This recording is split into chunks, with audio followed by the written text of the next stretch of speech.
আজকে আমরা এই সাতত্ব কোর্সের দ্বিতীয় পর্বে প্রবেশ করব। দ্বিতীয় পর্বের নাম হচ্ছে আত্মার বিজ্ঞান। আত্মার বিজ্ঞান আত্মার বিজ্ঞান এই পর্বটিতে আমরা আত্মা কি, আত্মা সম্পর্কিত সমস্ত কিছু জানবো। আত্মা কি, আত্মার আত্মা যে আছে এর যে অস্তিত্ব সেটা বিজ্ঞান ভিত্তিক ভাবে জানবো। তারপর এই দেহ এবং আত্মার মধ্যে পার্থক্য আমরা বুঝবো। তারপর ভগবানের দুই প্রকার শক্তি, উৎকৃষ্ট শক্তি, নিকৃষ্ট শক্তি, এই উপাদানগুলো আমরা জানবো। তারপরে আত্মা সম্পর্কিত বিভিন্ন ধরনের তথ্য ভগবত গীতা থেকে জানবো। ভগবত গীতায় ভগবান আত্মা সম্পর্কে বিস্তারিত বলেছেন, সেগুলো আমরা এখানে দেখব। এরপর এই আত্মা বা জীব, আত্মা বলতে জীবকে বোঝায়, একই কথা। এই আত্মা বা জীব সে কি আসলে ভগবান বা কখনো ভগবান হতে পারবে কিনা, পরমাত্মা কি, আত্মা এবং ভগবানের মধ্যে মানে জীব এবং ভগবানের মধ্যে পার্থক্যটা কি, এই হচ্ছে আমাদের পর্ব। এই পর্ব এই এর মাধ্যমে আমাদের এই পর্বটা শেষ হবে। এটা একটা ক্লাসে শেষ হবে, আজকে শেষ হবে। প্রথমে আমরা একটু দেখি আত্মা কি, ডেফিনিশন। আত্মা কি? আত্মা হচ্ছে জীবনী শক্তির এক চিন্ময় স্ফুলিঙ্গ, যা প্রত্যেকটি দেহকে ক্রিয়াশীল করে।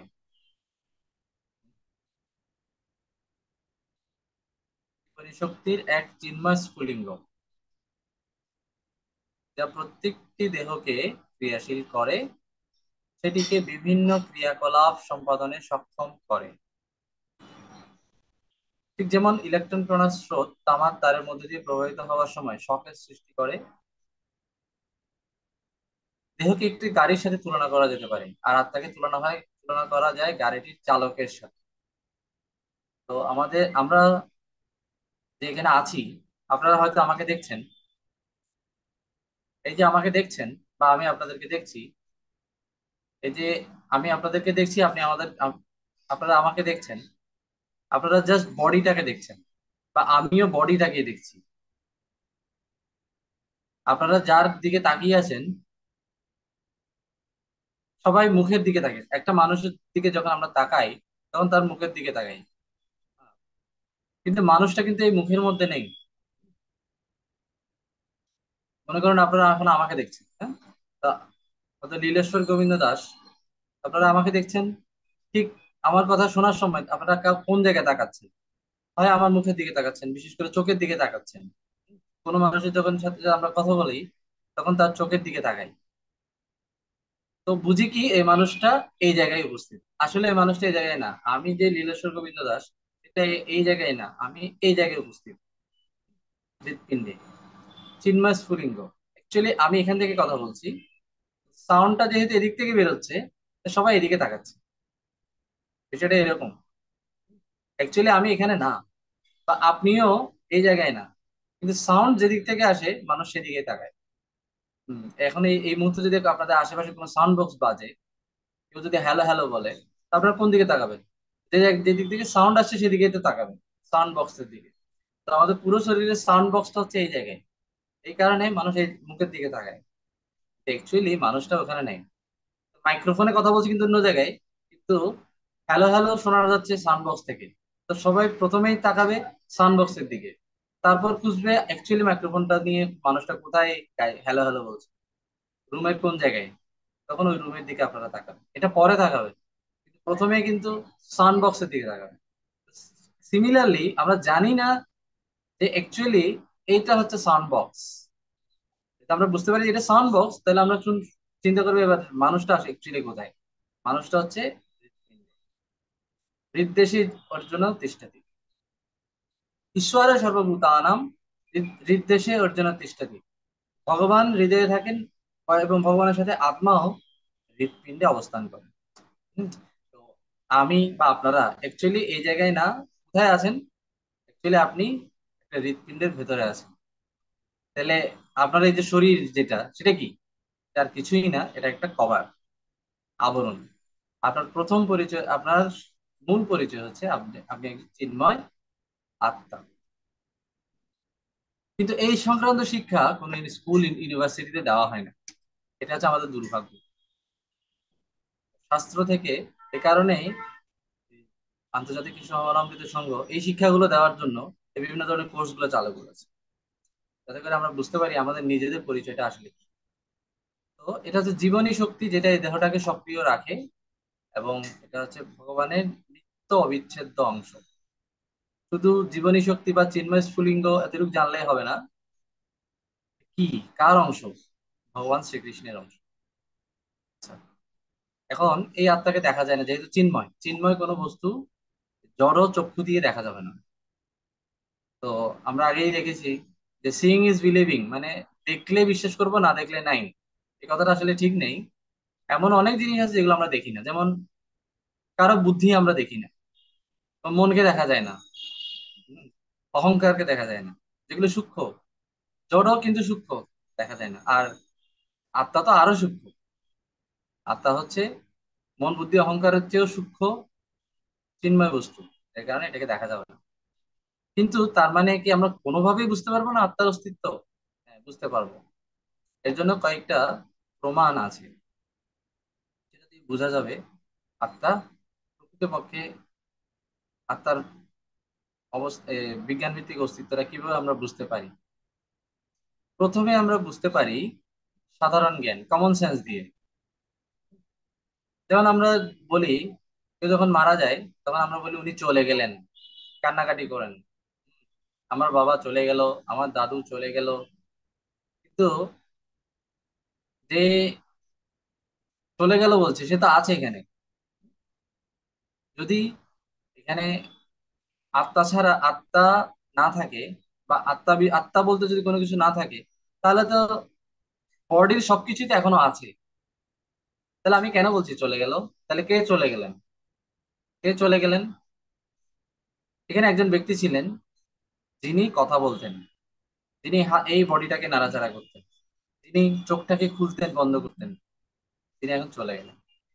যিনি এই বডিটাকে অপারেট করতেন, সেই অপারেটরই এখন চলে গেলেন।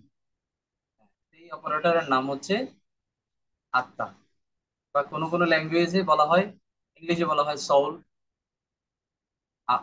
আরবিতে বলা হচ্ছে রূহ, এরকম। সংস্কৃতে, হিন্দিতে বলা হচ্ছে আত্মা, বাংলায় বলছি আত্মা। তো এক এক জায়গায় এক এক নাম। যেটাই হোক, বিষয়টা একই, বস্তুটা একই, হচ্ছে চিন্ময় স্ফুলিঙ্গ। এটা চলে গেছে। তো আমরা একটা কমন সেন্স দিয়ে বুঝতে পারি যে একটা মানুষ যখন মারা যায়, তো এখানে সামথিং ইজ মিসিং দেয়ার, কোনো কিছু একটা নাই। কি, কি নাই? সেটাই হচ্ছে আত্মা নাই। এরপরে হচ্ছে সত্তাগত উপলব্ধি বা স্বজ্ঞাগত উপলব্ধি। এটা মালিকানা বোঝায়। যেমন আমি যদি বলি আমার হাত, কেউ যদি বলে আমার হাত, আমার মাথা, হুম, আমার শরীর, আমার পা, তো সবই যদি আমার আমার করি, তাহলে আমিটাকে, আমার মানে তো কেউ একজন বলছে আমার। আমার হাত, আমার কান, আমার মুখ, আমার শরীর, পুরো শরীরটাই যদি আমার হয়, তাহলে নিশ্চয় আমি বলতে কেউ একজন আছে যে বলছে আমার। শরীর, যে শরীরের থেকে ভিন্ন একজন ব্যক্তি, এই শরীরের মালিক যিনি। তো স্বজ্ঞাগত উপলব্ধি মানে হচ্ছে মালিকানা বোঝায়, পসেসিভ। যে ব্যক্তি বলছে আমার আমার আমার আমার, পুরো বডিটাই আমার, যেমন আমার গা ব্যথা করছে, তার মানে আমি, আমি এই গাটা না। আমি যে বলছে, আমি যে, সে এই শরীরটা না, সেই মাথা না, সেই হাত না, সেই পুরো শরীরটাই না। সে যদি শরীর হতো, তাহলে সে বলতো আমি শরীর। সে বলছে আমার শরীর, তার মানে আমিটা ভিন্ন আরেকজন ব্যক্তি। সেটা হচ্ছে আত্মা। এটা হচ্ছে সংজ্ঞাগত ভাবে আমরা বুঝি, মালিকানা ভিত্তিক। এরপর হচ্ছে চেতনা। 34 পৃষ্ঠায়। চেতনা,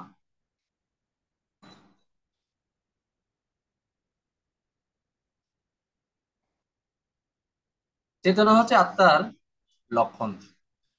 একটা শরীরে আত্মা আছে কি নেই সেটা চেতনা দিয়ে বোঝা যাবে। সে চেতনাটা কি, কিভাবে বোঝা যায়? যেমন মুভমেন্ট, এটা আমরা বুঝতে পারি, মুভমেন্ট চেতনা। তারপর ইমোশনস, আন্ডারস্ট্যান্ডিং, অনুভূতির প্রকাশ, অনুভূতি বুঝতে পারা, এগুলো হচ্ছে চেতনার কিছু প্রকাশ। আত্মা আছে সেটা চেতনা দিয়ে বোঝা যায়। যেমন আপনি কান্না করছেন, কোন শরীরে আরেকজন ব্যক্তি, তার যদি চেতনা থাকে, সে সেও আপনার কান্নাটা জিজ্ঞেস করবে আপনি কাঁদছেন কেন। আপনি আপনার দুঃখের কথা বলছেন, তিনি সেটাকে বোঝার চেষ্টা করছেন, তিনি তার দুঃখের কথা বলছেন, সেটা আপনি বোঝার চেষ্টা করছেন। এই ধরনের চেতনা কোনো রোবটের মধ্যে পাওয়া যাবে না। আপনি রোবটের সামনে কান্নাকাটি করলেও রোবট কিন্তু রোবটই, সে কখনো আপনাকে জিজ্ঞেস করবে না আপনি কেন কাঁদছেন, বা আপনার কষ্টটা বুঝতে পারবে না সে, কারণ তার তো অন্তর নাই। এই ধরনের চেতনা এগুলো নেই। সাড়া দেবে তো মুভমেন্ট, তারপরে অনুভূতির প্রকাশ, কারো কথা বুঝতে পারা, বুদ্ধি দিয়ে এটা বুঝতে পারা, এগুলো হচ্ছে চেতনার বহিঃপ্রকাশ। এগুলো যদি কোনো বডিতে না থাকে তার মানে ওটাতে আত্মা নেই। পুরো শরীরটা আছে কিন্তু তারপরেও কোনো চেতনা নেই, তার মানে আত্মা নেই। তো চেতনা হচ্ছে আত্মার উপস্থিতির একটা গুরুত্বপূর্ণ লক্ষণ। এরপরে 4 নম্বর হচ্ছে আসন্ন মৃত্যুর অভিজ্ঞতা বা নিকট মৃত্যুর অভিজ্ঞতা। যাদের ওপেন হার্ট সার্জারি হয়েছে তারা একদম জমদুয়ার থেকে ফিরে এসেছে বলা যায়। কারণ একটা ওপেন হার্ট সার্জারি যখন হয় তখন হার্টের মধ্যেই তো আত্মা থাকে, তাই না? হার্ট চেঞ্জ করে ফেলা হচ্ছে, পুরনো দুর্বল বা রোগাক্রান্ত হার্ট ফেলে দিয়ে নতুন আরেকটা হার্ট বসানো হচ্ছে। ওই অবস্থায় আত্মাকে সে পুরনো হার্ট থেকে বেরিয়ে নতুন হার্টে ঢুকতে হয়। কিছুক্ষণের জন্য আত্মাকে বাইরে থাকতে হয়। যখন হার্ট সার্জারি করা হয় তখন সে বাইরে থেকে সেই বিষয়াদি সব দেখতে থাকে। আপনারা দেখতে পাচ্ছেন এখানে একজন মানুষের হার্টে প্রেসার দেওয়া হচ্ছে, হার্টের চিকিৎসা করা হচ্ছে, মানুষটা মরণাপন্ন, নিকট মৃত্যু। ওই অবস্থায় আমরা দেখছি একটা আত্মা, আত্মা বেরিয়ে উপর থেকে সব দেখছে। ওপেন হার্ট সার্জারিতে এরকম অনেক, এই যে ডক্টর মাইকেল বি সেবম, তিনি হচ্ছেন একজন বিখ্যাত কার্ডিওলজিস্ট। এখানে ওনার নাম আছে ডক্টর মাইকেল বি সেবম, আমি কার্সর দিয়ে দেখাচ্ছি।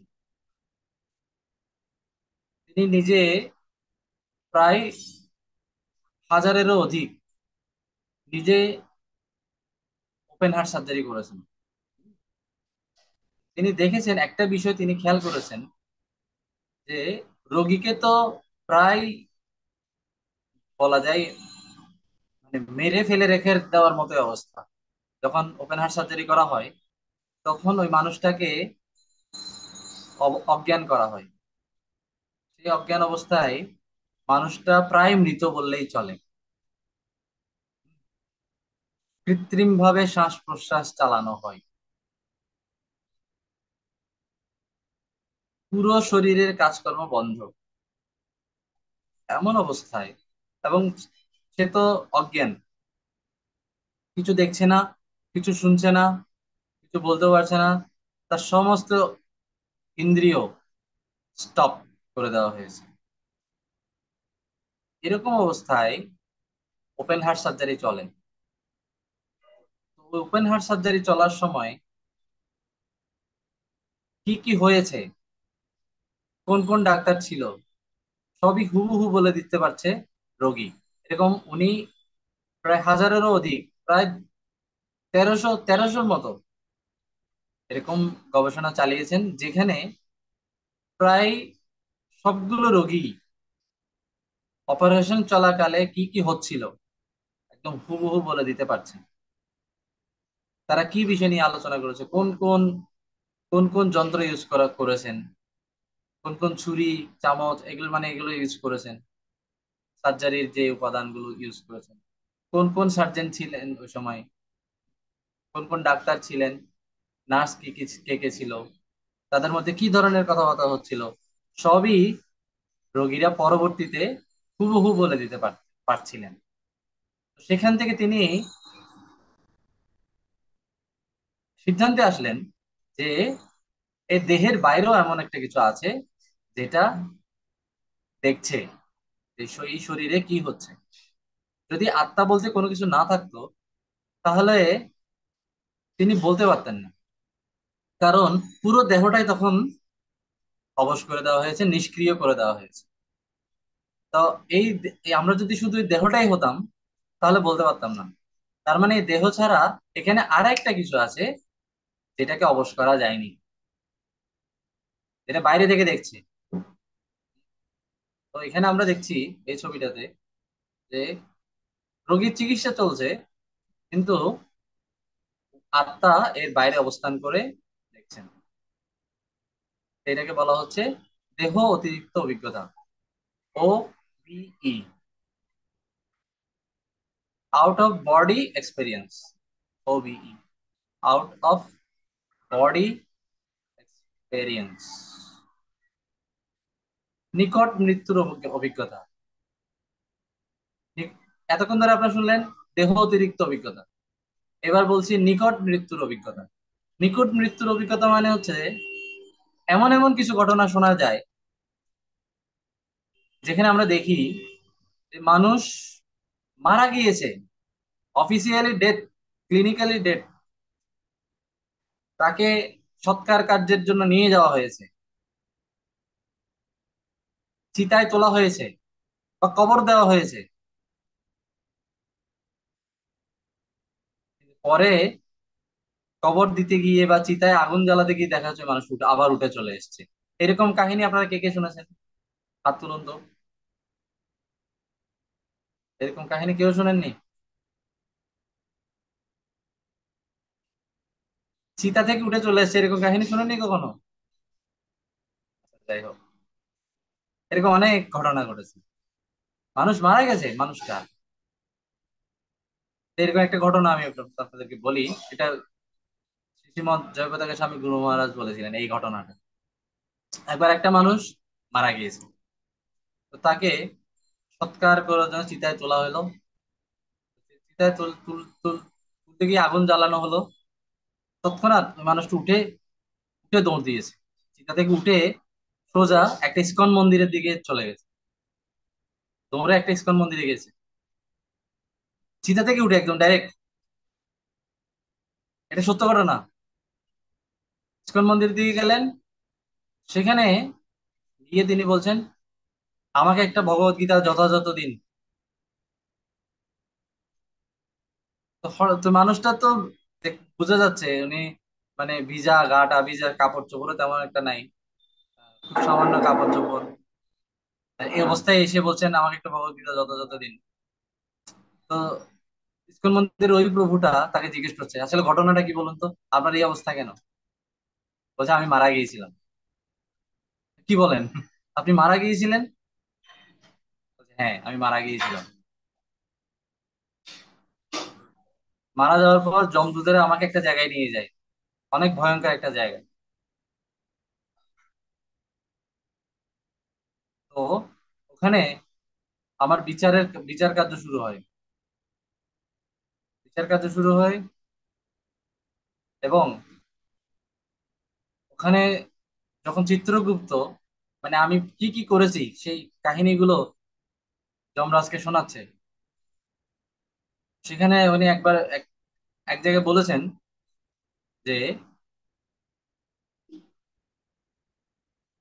একবার আমি একটা গীতা পড়েছিলাম, ভগবত গীতা যথাযথ থেকে একবার একটা লাইন পড়েছিলাম, সেটা তিনি সেখানে শোনাচ্ছেন। তারপরে আমাকে যমদূতেরা বলছেন যে, তোমাকে আমরা আরেকটা সুযোগ দিতে পারি।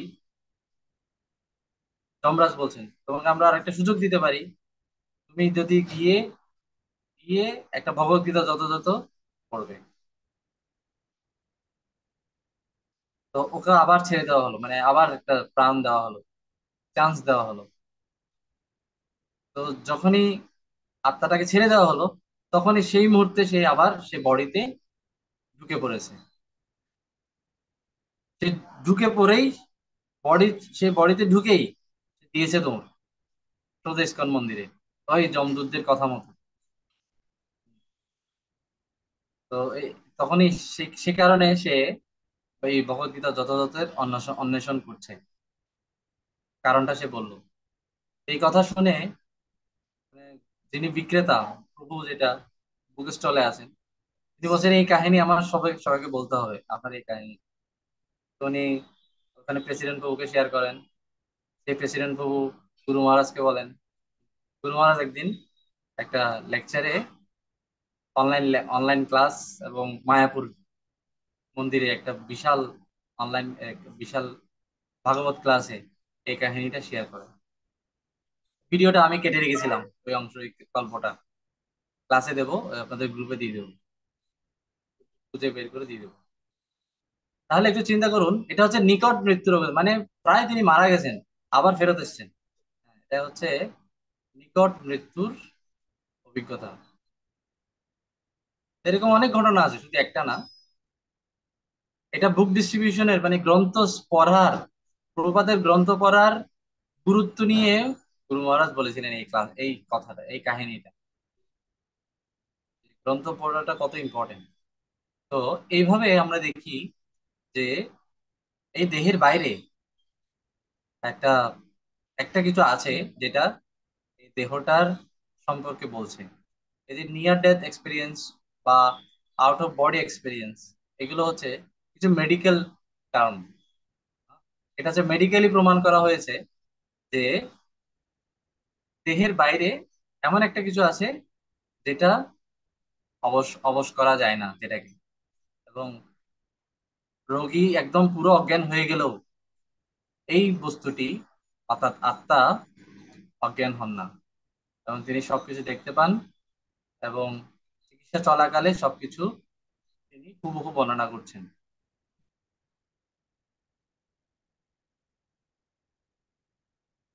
এবং ওই যে ওই ওই ব্যক্তির ঘটনা দ্বারা আমরা বুঝতে পারছি, যে এখন ক্লিয়ারলি বুঝতে পারছি যে দেহের মধ্যে আত্মা অবস্থান করে। এরপরে আরেকটা শক্ত প্রমাণ হচ্ছে পূর্বজন্মের স্মৃতি। এটা হচ্ছে একদম শক্ত প্রমাণ। আপনারা জাতিস্বর নামে শুনেছেন? জাতিস্বর, জাতিস্বরের কথা শুনেছিলেন? সেই জাতিস্বর, জাতিস্বর মানে হচ্ছে যারা পূর্বজন্মের কথা মনে করতে পারে তাদেরকে বলা হয় জাতিস্বর। পূর্বজন্মের কথা যারা স্মরণ করতে পারে তাদের নাম হচ্ছে জাতিস্বর। এরকম জাতিস্বর অনেকেই আছেন, সারা বিশ্বে অনেক জাতিস্বর আছে যারা পূর্বজন্মের কথা স্মরণ করতে পারে। বাংলাদেশেও এরকম একটা ঘটনা ঘটেছিল সমকালে। এটা হচ্ছে 2010 সাল কি 11 সালের কথা। ওই ঘটনার ওই পেপারের যেটা আমি পড়েছিলাম 2011 সালের দিকে। সমকাল, আমার কাছে এটার ইয়াও আছে, লিঙ্কও আছে, সমকালের পত্রিকার লিঙ্ক। তো এটা আমি আপনাদেরকে শেয়ার করবো। এই জাতিস এই হয়েছিলটা কি, এক দুটো বন্ধু একজন আরেকজনকে হত্যা করেছে। একটা বন্ধু আরেকটা বন্ধুকে পাহাড়ে নিয়ে গিয়ে মেরে ফেলে মার্ডার করে, এটা বাংলাদেশের ঘটনা। খাগড়াছড়ি বা বান্দরবান এরকম কোনো একটা পাহাড়ে নিয়ে গিয়ে মেরে ফেলে ফেলে দিয়েছে।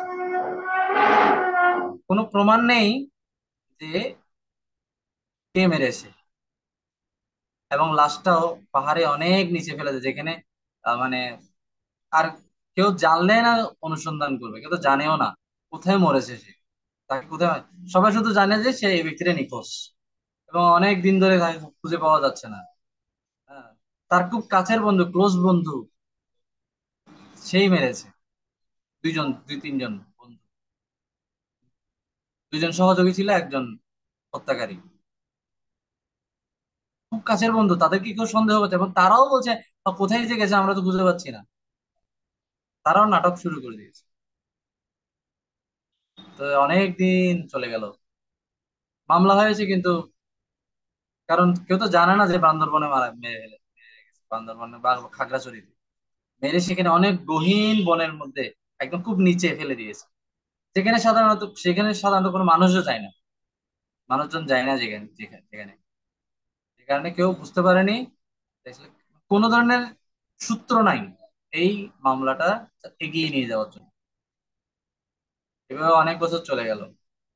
একদিন একটা বাচ্চা, ছোট বাচ্চা, বাচ্চার জন্ম হলো। সে পূর্বজন্মে তাকে কে মেরেছে সব হুবহু নাম বলে দিচ্ছে। পূর্বজন্মে তাকে কে মেরেছে, কোথায় মেরেছে, পূর্বজন্মে তাকে মার্ডার করা হয়েছিল, আগের জন্মে তার এত বছর বয়সে তাকে মার্ডার করা হয়েছে, এবং কোথায় মার্ডার করা হয়েছে, কি নাম, সবকিছু বলে দিচ্ছে। কিন্তু অ্যাকচুয়ালি সে ব্যক্তিগুলোকে চেনে না, কারণ যেহেতু আগের জন্মের মানুষ। কিন্তু সে নাম জানে, জায়গার নামও বলে দিচ্ছে, স্মৃতি থেকে বলে দিচ্ছে, কিন্তু জায়গাটা কোথায় সে জানে না। নাম বলছে, নামের ওই নামের মানুষটাকে সেটাও জানে না, কিন্তু ঠিকানাটা বলে দিচ্ছে। কিন্তু ঠিকানাটা কোথায় আসলে সে জানে না, কিন্তু সে মুখস্থ বলে দিচ্ছে। ওই ছোট বাচ্চা, ও কিভাবে জানবে? কিন্তু ঠিকানাটা বলে দিচ্ছে। তার মা বাবারা বলছে এই ঠিকানায় তো আমরা কখনো যাইনি, তুমি কিভাবে বলছো? বলে হ্যাঁ, আমাকে এইরকম জায়গায়, এইরকম এই নামের একজন মানুষ আমার এত বছর বয়সে আমাকে মেরে ফেলেছে। এটা তখন মিডিয়াতে আসলো। মিডিয়াতে আসার পর এটা নিয়ে যখন আস্তে আস্তে অনুসন্ধান শুরু হলো, তখন ওই জায়গায় গিয়ে সেই নামের মানুষগুলো হচ্ছে অ্যাকচুয়ালি তার বন্ধু। সে তিন চার জনের নাম বলেছে। তাদেরকে ধরে পরবর্তীতে ফাঁসি কার্যকর করা হয় না, কারাজীবন, আজীবন কারাদণ্ড, নাকি ফাঁসি। মূল ব্যক্তিটাকে ফাঁসি দেওয়া হয়, বাকিদেরকে আজীবন কারাদণ্ড, যাবজ্জীবন কারাদণ্ড দেওয়া হয়। বাংলাদেশের ঘটনা। তাহলে একটু চিন্তা করুন, যদি আমরা শুধু এই বডিটাই হতাম, তাহলে আমার এই বডি তো পচে গেছে, সেটা তো আমি রেখে চলে এসেছি, সেটাকে মাটির নিচে দিয়ে দেওয়া হলো, এটাকে পুড়ে ফেলা হলো, বা কেউ জানলো না, পচে গেল।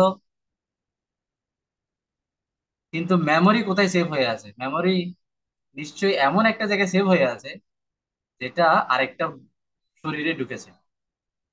তো আমাদের এই বডিটা হচ্ছে অনেকটা সিম কার্ডের মতো।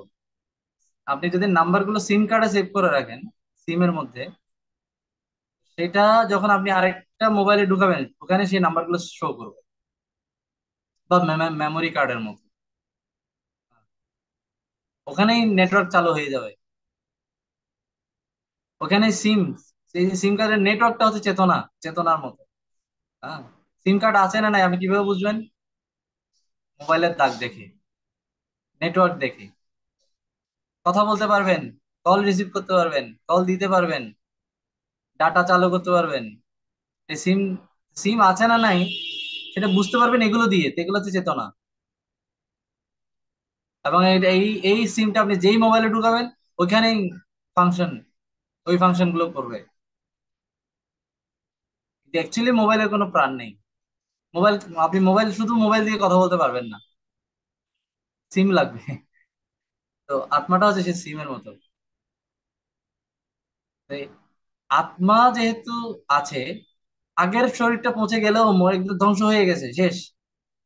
কিন্তু সেই স্মৃতি আত্মা ধারণ করে আরেকটা বডিতে চলে গেছে।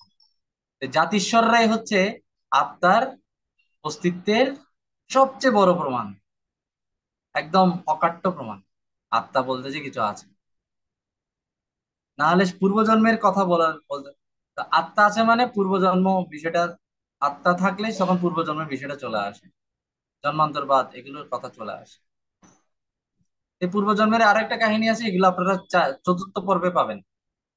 ওখানে পূর্বজন্ম নিয়ে আরেকটা আপনারা একটা সত্যিকারের ঘটনা বলবেন, জানতে পারবেন। এটা ভারতের। এখন আপনাদেরকে বাংলাদেশের একটা কাহিনী বললাম, ওই সময় ভারতের একটা কাহিনী বলবো। তো এইভাবে আমরা দেখলাম আত্মার বিজ্ঞান ভিত্তিক প্রমাণ। হুম। তো এই যে জন্ম মৃত্যু, এগুলো হচ্ছে অ্যাকচুয়ালি আত্মার দেহ স্থানান্তর, আর কিছুই না। অ্যাকচুয়ালি আত্মার জন্ম হয় না, মৃত্যু হয় না। জন্ম মানে হচ্ছে একটা দেহে আত্মার প্রবেশ, মৃত্যু মানে হচ্ছে সেই দেহটা থেকে আত্মা বেরিয়ে যাওয়া। ব্যাস, এটাই হচ্ছে জন্ম মৃত্যু। এবং এটা কন্টিনিউয়াসলি চলছে, তো চলছে চলছে। এক সময় আমরা ছোট ছিলাম, এরপরে বড় হয়েছে, যুবক, কিশোর, কিশোর যুবক, তারপরে প্রাপ্তবয়স্ক, মধ্যবয়স্ক, বৃদ্ধ, মৃত্যু, এরপর আবার আরেকটা দেহে শিশু, কিশোর, যুবক, প্রাপ্তবয়স্ক, মধ্যবয়স্ক, চলছে এইভাবে। এই হচ্ছে জন্ম মৃত্যু। ভগবান এই জন্ম মৃত্যু সম্পর্কে আমরা তো নিজের চোখে অনেক কিছু দেখছি, কিন্তু ভগবান কি বলছে? আমরা তো জানি শাস্ত্র হচ্ছে সবচেয়ে বড় প্রমাণ। ভগবান কি বলছে? ভগবান বলছেন, অবিনাশী তু তদ্বিদ্ধি येन सर्वमिदं ततम् অবিনাশমব্যয়স্য কশ্চিৎ কর্তুমর্হতি। যার সমগ্র শরীর পরিব্যাপ্ত হয়ে রয়েছে তাকে তুমি অবিনাশী বলে জানবে। সে অব্যয় আত্মাকে কেউ বিনাশ করতে সক্ষম নয়। অব্যয় মানে হচ্ছে যাকে শেষ করে দেওয়া যায় না। ব্যয় মানে শেষ করা। অব্যয় মানে যা শেষ হয় না, মানে নিঃশেষ, অবিনাশী। অবিনাশী বলে জানবে, অবিনাশী বলেই আত্মা হচ্ছে অব্যয়। এই আত্মার দুটো কভার, একটা হচ্ছে স্থূল দেহ, আর একটা হচ্ছে সূক্ষ্ম দেহ। আমরা যে বডিটা দেখছি এটা হচ্ছে স্থূল দেহ। আর এই স্থূল দেহের ভিতরে আরেকটা দেহ আছে, সেটার নাম হচ্ছে সূক্ষ্ম দেহ। এই স্থূল দেহ এবং সূক্ষ্ম দেহ 8টি উপাদান দিয়ে গঠিত। ভূমিরাপ নল বায়ু খং মনো বুদ্ধিরেব চ অহংকার ইতি ইয়ং মে ভিন্ন প্রকৃতির অষ্টধা। অষ্টধা মানে 8টি উপাদান। অষ্ট। কি কি 8টি উপাদান? ভূমি, জল, বায়ু, অগ্নি, আকাশ, মন, বুদ্ধি, অহংকার। এগুলো হচ্ছে জড়া প্রকৃতি বা জড় শরীর। জড় শরীর দুটো, সূক্ষ্ম, স্থূল। স্থূল মানে যা দেখা যায়, যেমন ভূমি, জল, বায়ু, অগ্নি, আকাশ। এই 8টি উপাদান হচ্ছে স্থূল উপাদান। আমাদের যে শরীরটা আমরা এখন দেখতে পাচ্ছি, ধরতে পারছি, ছুঁতে পারছি, সেটা হচ্ছে এই 5টি উপাদান দিয়ে তৈরি। ভূমি, জল, বায়ু, অগ্নি, আকাশ, 5টা উপাদান দিয়ে আমাদের এই স্থূল দেহ তৈরি। আর 3টে উপাদান দিয়ে সূক্ষ্ম দেহ তৈরি। 3টে উপাদান কি কি?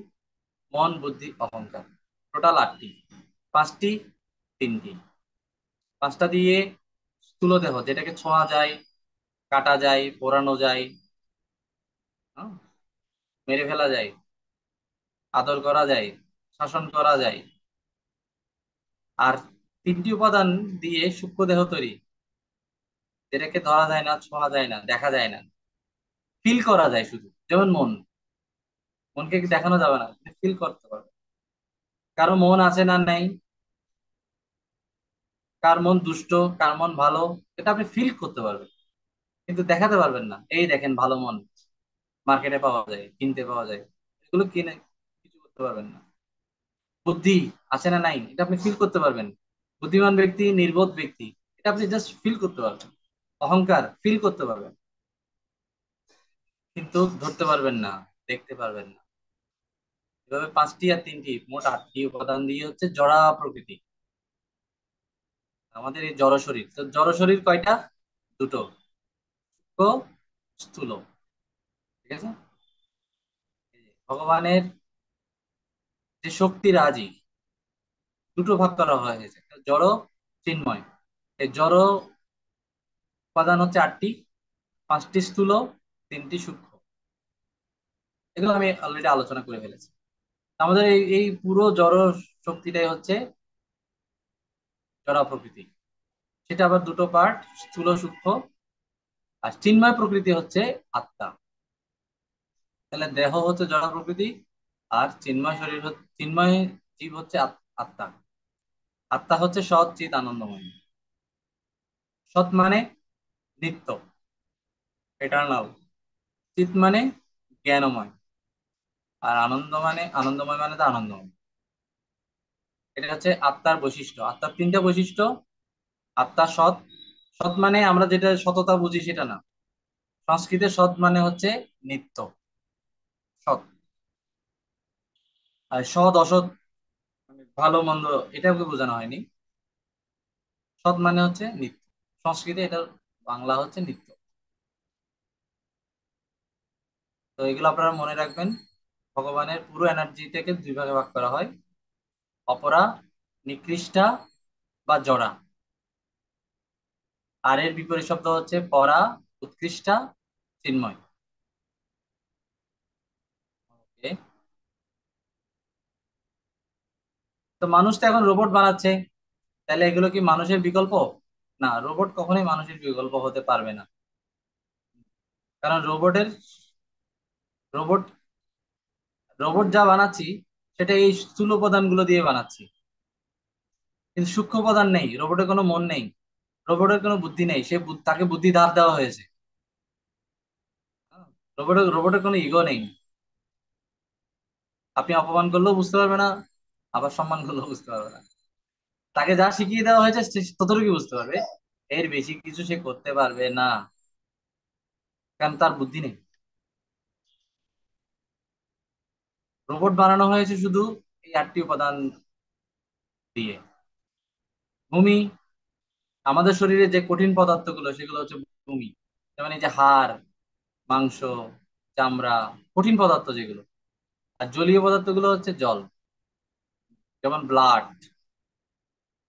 তারপরে এই যে শরীর থেকে যে এই যে ঘামগুলো, শরীরের যে জলীয় অংশ, চোখের জল, শরীরটাকে যে ঠান্ডা রাখে, যে তারপর হজম করার জন্য যে রস, এগুলো হচ্ছে জলীয় অংশ। অগ্নি, অগ্নি হচ্ছে সেই হজম, জঠরাগ্নি, শরীরটাকে উত্তপ্ত রাখে। বায়ু, 5 প্রকারের বায়ু আছে। পঞ্চবিধ বায়ু, যেটাকে অনেকে বলে, ভুল করে বলে পঞ্চ আত্মা। আত্মা এক জিনিস, বায়ু আরেক জিনিস। হ্যাঁ, বায়ু হচ্ছে জড়, আত্মা হচ্ছে চিহ্ন। ভুল করে কখনো পঞ্চবায়ুকে পঞ্চ আত্মা বলা যাবে না। আমরা অনেক সময় প্রাণবায়ুকে আত্মা বলে থাকি। অ্যাকচুয়ালি না, প্রাণবায়ু এটা আলাদা জিনিস, এটা জড় উপাদান। আর আত্মা হচ্ছে চিন্ময় ব্যক্তি। অ্যাকচুয়ালি আমরা হচ্ছে সেই ব্যক্তিটাই আত্মা। আমরা বসবাস করছি এই 8টি উপাদানের ভেতরে, এই দেহের ভেতরে। তো এই দেহের একটা অংশ হচ্ছে বায়ু। 5 প্রকারের বায়ু আছে: প্রাণ, অপান, সমান, উদান, ব্যান। 5 প্রকারের বায়ু। আকাশ, আকাশ মানে হচ্ছে শূন্য স্থান, মহাশূন্য, মহাকাশ। শূন্য মানে আকাশ, শূন্য মানে আকাশ, মহাশূন্য মানে মহাকাশ। তো আকাশ, এই আকাশের কাজ হচ্ছে সাউন্ড প্রডিউস করা। আমরা যে কথা বলছি এটার কারণ হচ্ছে আকাশ। আকাশ না থাকলে কথা বলা যায় না। এবং তাহলে বায়ুর কাজ কি? বায়ুর কাজ হচ্ছে এই সাউন্ডটাকে বহন করে নিয়ে আসা, আপনার কান পর্যন্ত পৌঁছে দিচ্ছে বায়ু। আমার মুখ থেকে এই যে যে বাক যন্ত্র বা ফুসফুস যন্ত্র, সেখান থেকে বায়ু আপনার কান পর্যন্ত পৌঁছে দিচ্ছে। আকাশের কাজ হচ্ছে শব্দ তৈরি করা, আর বায়ুর কাজ হচ্ছে সেটাকে বহন করে নিয়ে যাওয়া। বায়ু শব্দ উৎপাদন করে না, আকাশ শব্দ উৎপাদন করে, কিন্তু বায়ু। এই জন্য আমরা বলি খালি কলসি বাজে বেশি। যেটা যত বেশি শূন্য, সেটা সেখানে তত বেশি সাউন্ড হয়।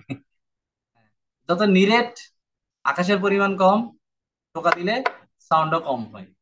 আর যেটা যত ফাঁপা, আকাশের পরিমাণ বেশি, বায়ুও আছে পর্যাপ্ত, সাউন্ড হয়, সাউন্ড শোনা যায় ভালো। তো আত্মা হচ্ছে সেই ভিতরে থাকা ব্যক্তি।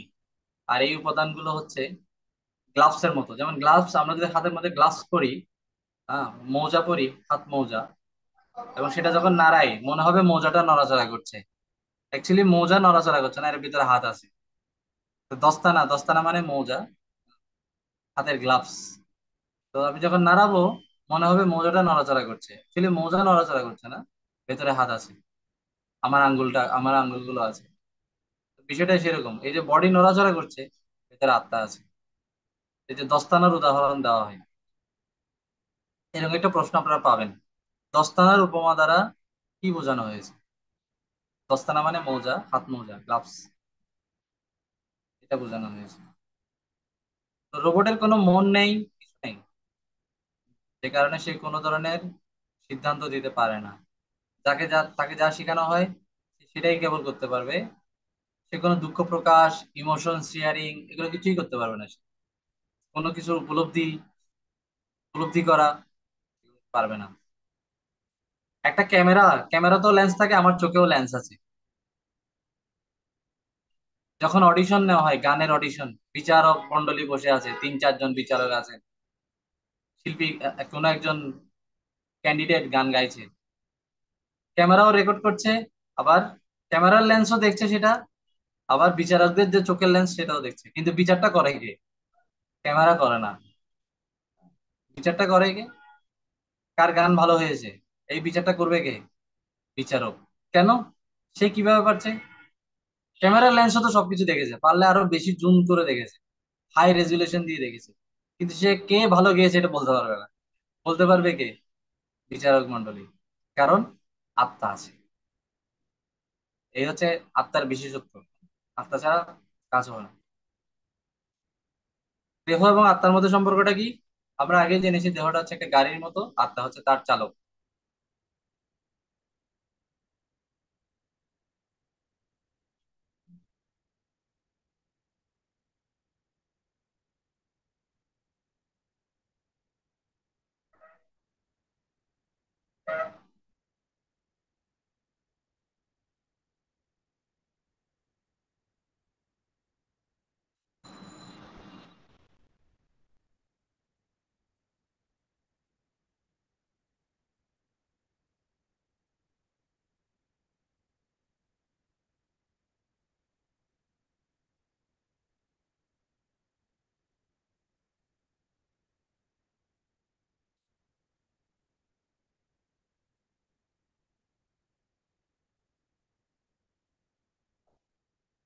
গাড়ি, একটা গাড়ির দুটো লাইট আছে, আমাদের দুটো চোখ আছে।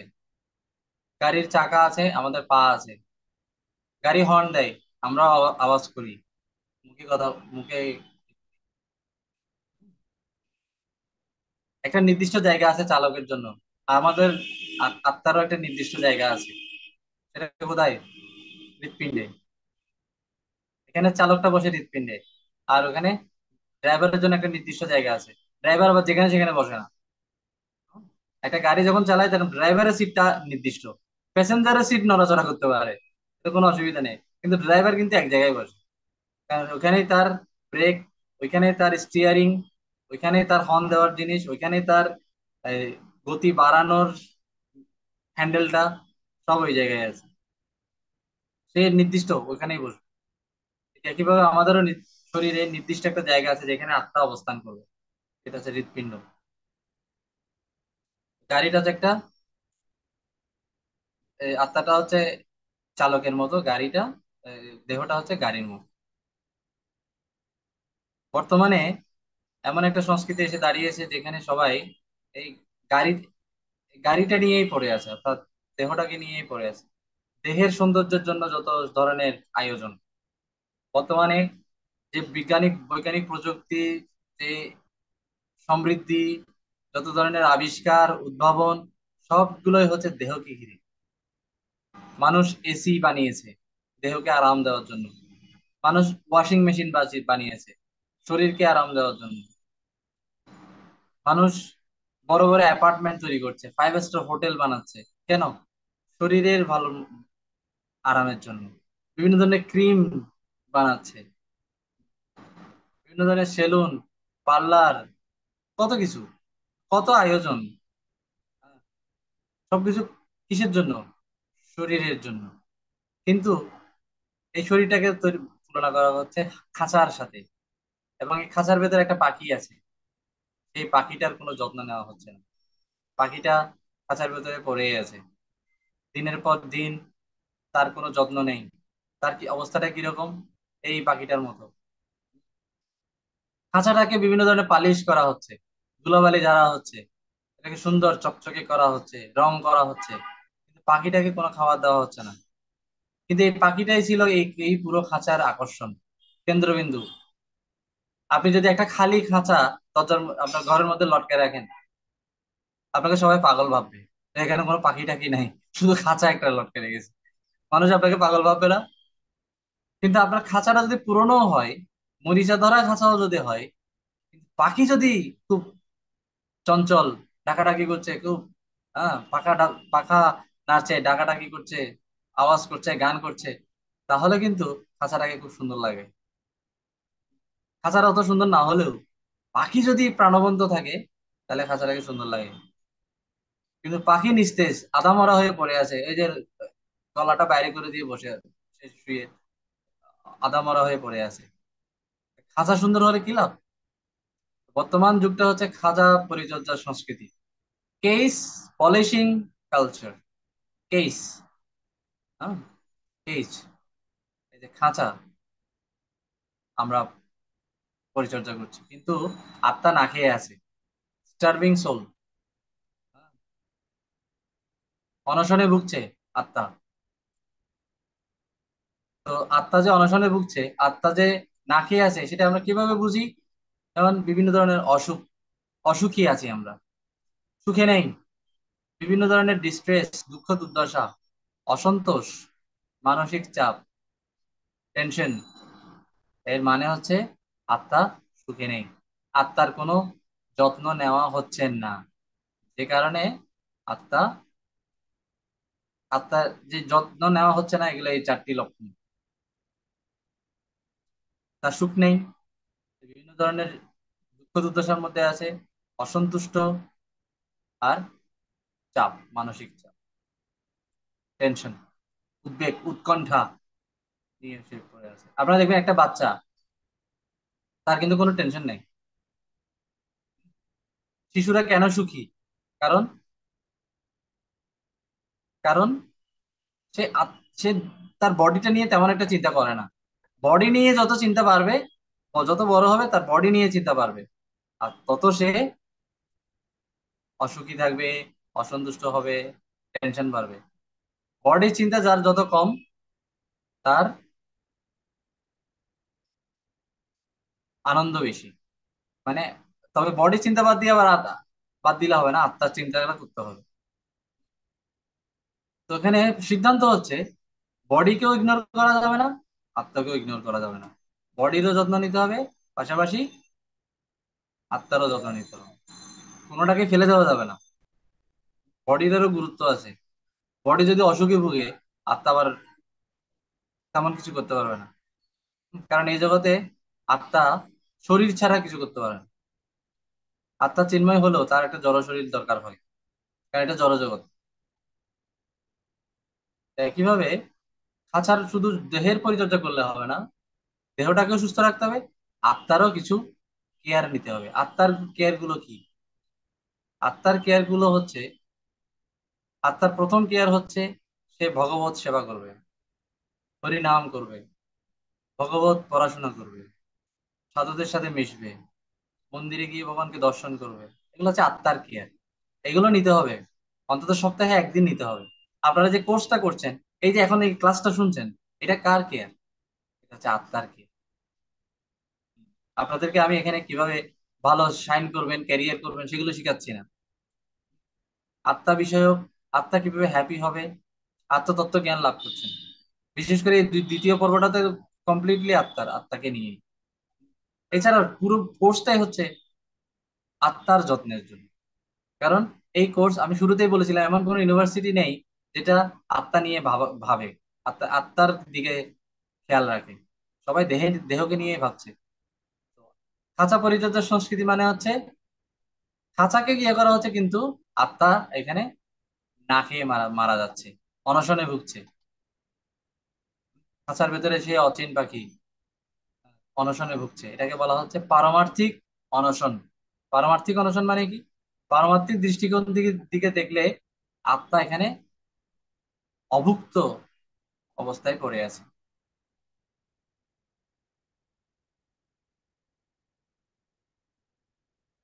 এই খাঁচা পরিচর্যা সংস্কৃতি থেকে বেরিয়ে আমাদেরকে আত্মা পরিচর্যা সংস্কৃতিতে আসতে হবে।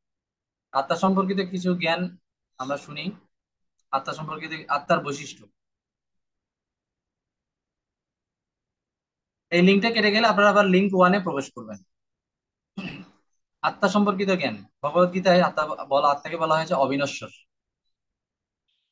আত্মা একজন ব্যক্তি। আত্মা একজন ব্যক্তি মানে আত্মার ব্যক্তিত্ব আছে। আত্মা শুধুমাত্র একটা জ্যোতি না।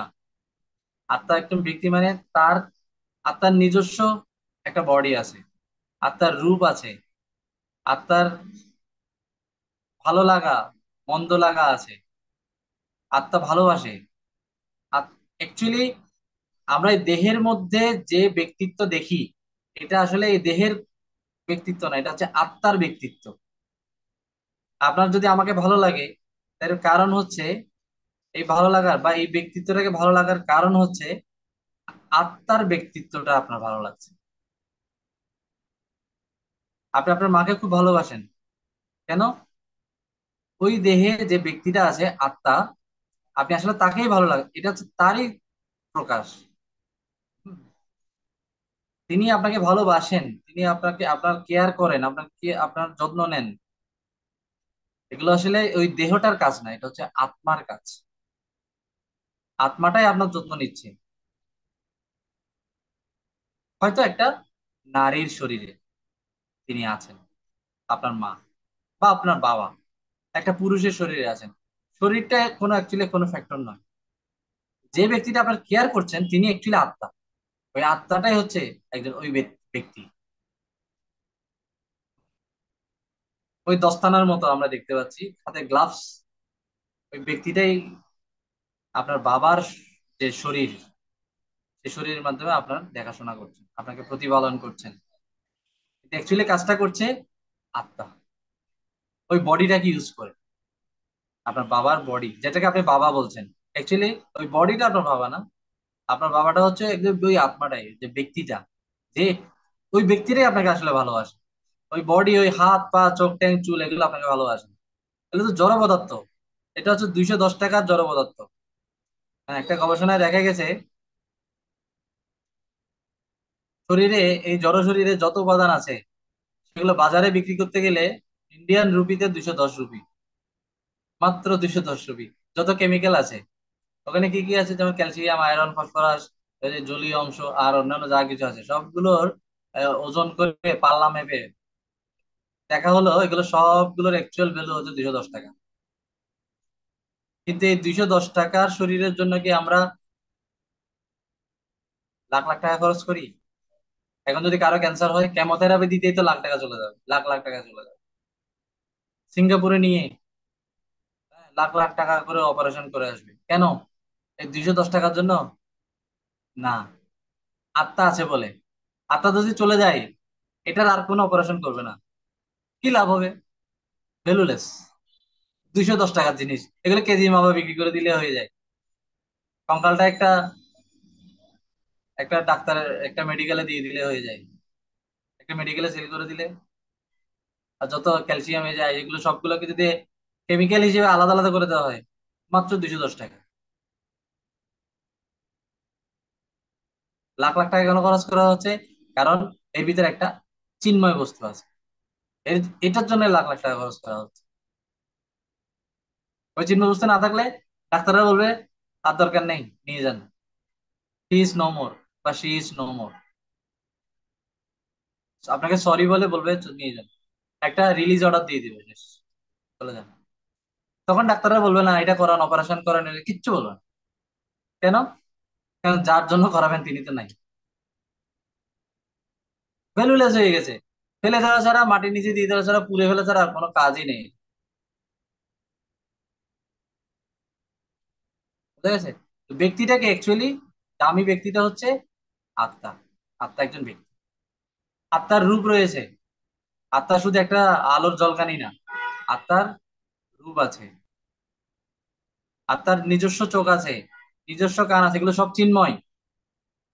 নিজস্ব মন আছে, চিন্ময় মন, চিন্ময় বুদ্ধি আছে, আত্মার নিজস্ব সবকিছু আছে। কিন্তু সবকিছু থাকলেও সেই জগতে একটা জড় পদার্থের ভিতরে আটকে গেছে। এই হচ্ছে তার দুঃখ। আত্মা শাশ্বত। শাশ্বত মানে নিত্য। আত্মার একটি শরীর রয়েছে যা সৎ চিত আনন্দময়। আত্মা কোথায় অবস্থান করে? হৃদয়ে। আত্মা কি করে? আত্মা কিন্তু বডি চেঞ্জ করে। এক দেহে একটা নির্দিষ্ট সময় পর্যন্ত থাকবে, এরপর আরেকটা দেহে চলে যাবে। এটাও আত্মার একটা বৈশিষ্ট্য। সে কোনো জায়গায় পার্মানেন্ট না। আত্মার আয়তন চুলের অগ্রভাগের 10,000 ভাগের 1 ভাগ। একটা চুলের ডগাকে নিয়ে এটাকে 10,000 পিস করে ফেললে আপনি যা পাবেন, একটা পিস নেবেন, ওটাই। অ্যাকচুয়ালি এটা বাস্তবে সম্ভব নয়। এটা শুধু একটা আইডিয়া দেওয়ার জন্য, আপনারা যাতে বুঝতে পারেন যে কত ছোট, মাইক্রোস্কোপেও দেখা যাবে না। আপনি একটা চুলের চুলের অগ্রভাগকে কেটে 10,000 ভাগ করতে পারেন, সেটা হয়তো দেখা যাবে, কিন্তু আত্মাকে দেখা যাবে না, কারণ তা চিন্ময়। এখানে শুধুমাত্র আমাদেরকে একটা মেজারমেন্ট দেওয়া হয়েছে, কিন্তু অত ছোট অত জুম করেও একটা আত্মাকে দেখা যাবে না, কখনোই দেখা যাবে না। এটা শুধু আত্মার আয়তনটাকে বোঝার জন্য একটা মেজারমেন্ট আইডিয়া দেওয়া হয়েছে। আপনি যদি 10,000%, 10,000 গুণ জুমও করতে পারেন, তাও আত্মাকে দেখতে পাবেন না, কারণ আত্মা হচ্ছে চিহ্ন। কিন্তু আত্মা কত ছোট সেটা বোঝার জন্য আমাদেরকে একটা আইডিয়া দেওয়া হয়েছে। চুলের অগ্রভাগের বালাগ্র শত ভাগস্য শতদা কল্পিত। বালাগ্র মানে চুলের অগ্রভাগে। সংস্কৃতে বা হিন্দিতে বাল শব্দের অর্থ হচ্ছে চুল।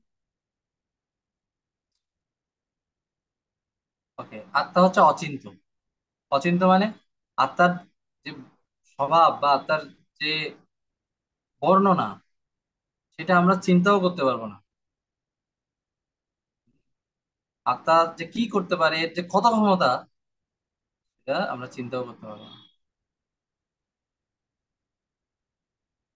দেহ এবং আত্মার মধ্যে পার্থক্য, এখানে 18টা পার্থক্য আছে। আপনারা কমপক্ষে 10টা পার্থক্য শিখবেন, এবং একটু দেখে দেখে ইম্পর্টেন্ট 10টা পার্থক্য শিখবেন। ঠিক আছে? ইম্পর্টেন্ট, আপনার কাছে যেগুলো ইম্পর্টেন্ট মনে হবে সেরকম 10টা পার্থক্য শিখবেন, এগুলো পরীক্ষায় আসবে। আত্মা কি ভগবান হতে পারবে কখনো? মানে জীব কি কখনো ভগবান হতে পারবে? না। আত্মা হচ্ছে ক্ষুদ্রাংশ, আর আর ভগবান হচ্ছে বিভু, বৃহদাংশ, বৃহৎ ব্যক্তি। আত্মা কখনোই ভগবান হতে পারবে না। কিন্তু ভারতবর্ষে মায়াবাদ বা অদ্বৈতবাদ নামে একটা মতবাদ আছে, যারা সবাইকে ভগবান বলে মনে করে। আমি ভগবান, তুমি ভগবান, প্রত্যেকেই ভগবান। এবং এই দর্শনটা খুবই ফেমাস, কারণ নিজেকে ভগবান ভাবতে কেই না চায়। হ্যাঁ, সবাই যদি আপনাকে পূজা করে তাহলে অসুবিধা কোথায়? আমরা অনেক সময় এই বাবা মা ঠাকুর দাদা ঠাকুর দিদি এভাবে বলে বলে বিভিন্ন মানুষকে ভগবান বানিয়ে ভগবানের আসনে বসিয়ে রেখেছে। তো এটা খুব ফেমাস, ভালো লাগে তো। আপনাকে যদি কেউ ভগবান বলে আপনার ভালো লাগবে না? আপনাকে যদি কেউ আরতি দেয় আপনার ভালো লাগবে? তো সবাই ভগবানকে সরিয়ে এখানে নিজে বসে যাওয়ার চেষ্টা করছে। তো নিজেকে ভগবান ভাবছে, অন্যকেও ভগবান ভাবছে। আমরা সবাই ভগবান। এটা একটা ভুল ধারণা। জীব কখনো ভগবান হতে পারে না। কিন্তু এটা যেহেতু একটা সন্তোষ প্রদান করে, এরকম ভাবলেন মনে একটা ভালো লাগে, বা আমি ভগবান, আমি দিন দিন ভগবান হয়ে যাচ্ছি। এটা একটা ভালো লাগে। মানুষ যখন আপনাকে প্রণাম করবে, আপনার পা ছুবে, আপনার পা দিয়ে পানি খাবে, খুব ভালো লাগে। এরকম অনেক ভুয়া ভগবান, হ্যাঁ, 2 নম্বর ভগবান আর কি, আমাদের বাংলাদেশে, ভারতে, নেপালে আছে। ফ্যাক্টরি, এগুলো হচ্ছে কারখানা, বিশেষ করে ভারতে বাংলাদেশে। এদের থেকে দূরে থাকতে হবে। জীব কখনো ভগবান হতে পারবে না, কারণ ভ- ভগবান হচ্ছেন পুরুষোত্তম। জীব যদি পুরুষ হয়, পুরুষ মানে হচ্ছে জীব। পুরুষ মানে এখানে আমরা আমরা পুরুষ বললে নারী পুরুষ বুঝি, অ্যাকচুয়ালি পুরুষ মানে হচ্ছে জীব। এই পুরুষদের মধ্যে, পুরুষদের থেকেও যিনি উত্তম, মানে জীবের চেয়েও যিনি উত্তম, তিনি হচ্ছেন পুরুষোত্তম। পুরুষোত্তম হচ্ছেন একজন, সেটা হচ্ছে ভগবান কৃষ্ণ, পরমাত্মা। এই পরমাত্মা হচ্ছে জীবাত্মার বন্ধু। পরমাত্মা একটা জীব দেহে অবস্থান করে। এই পরমাত্মা হচ্ছেন জীবাত্মার বন্ধু। জীবাত্মা কখনো পরমাত্মা হতে পারবে না। এই পরমাত্মাই হচ্ছেন শ্রীকৃষ্ণ, ইনি হচ্ছেন ভগবান, ইনি হচ্ছেন ঈশ্বর। ঈশ্বরে সর্বভূতানাম হৃদ্দেশে অর্জুন তিষ্ঠতি। ঈশ্বর কোথায় থাকেন? এই জীবদেহে, হৃদয়ে থাকেন। তিনি এই জীবদেহের বাইরে প্রত্যেকটা অণু পরমাণুতে অবস্থান করছেন। কিন্তু এই শরীরও বিভিন্ন অণু পরমাণুতে তিনি আছেন, বিশেষ করে হৃদয়ে আছেন। এবং সেই হৃদয়ের পাশেই, এই হৃদয়েই ঈশ্বরের পাশে অর্থাৎ পরমাত্মার পাশে জীবাত্মা অবস্থান করে। দুটো এখানে দুটো পাখির সাথে তুলনা করা হয়েছে, আত্মা এবং পরমাত্মাকে। দুটো পাখি, একটি গাছে দুটি পাখি। পুরো এই যে জঙ্গলটা, এটাকে আমরা ধরে নিচ্ছি একটা বডি। সেখানে একটা ডালের মধ্যে দুটো পাখি আছে, ধরে নিচ্ছি এই ডালটা হচ্ছে হৃৎপিণ্ড। একটা পাখি হচ্ছে জীবাত্মা আর একটা হচ্ছে পরমাত্মা। একটা পাখিকে খুব চটফট করতে দেখা যাচ্ছে, সে বিভিন্ন ধরনের কটু, তিক্ত, মিষ্ট, সুমিষ্ট, ঝাল, টক সব ধরনের ফল ভোগ করছে। আর একটা পাখি শান্ত হয়ে বসে আছে, শুধু শুধু পর্যবেক্ষণ করছেন উনি কি করছেন। ভগবান আমাদের সাথে এই জঙ্গলে অর্থাৎ এই জড়জগতে, এই জড়দেহে ভ্রমণ করছেন। তার কিন্তু আমাদের সাথে ভ্রমণ করার কোনো কথা নেই, দরকার নেই। কিন্তু আমাদের লাভে কথা চিন্তা করে, আমাদের মঙ্গলের কথা চিন্তা করে, যে কোনো সময় আমাদের তার সহায়তার প্রয়োজন হতে পারে। এজন্য আমাকে তিনি একা এই জঙ্গলের মধ্যে ছেড়ে দেননি, তিনিও আমার সাথে সাথে আছেন। তিনি এতটাই আমাকে ভালোবাসেন ভগবান, যে এই জঙ্গলে তিনি কখনো আমাকে একা ছেড়ে যান না। এই বডিতে ভগবান যদি না থাকে, আত্মাও থাকতে পারবে না। আত্মার এনার্জি, এই বডির এনার্জি হচ্ছে আত্মা, আত্মার এনার্জি হচ্ছে পরমাত্মা।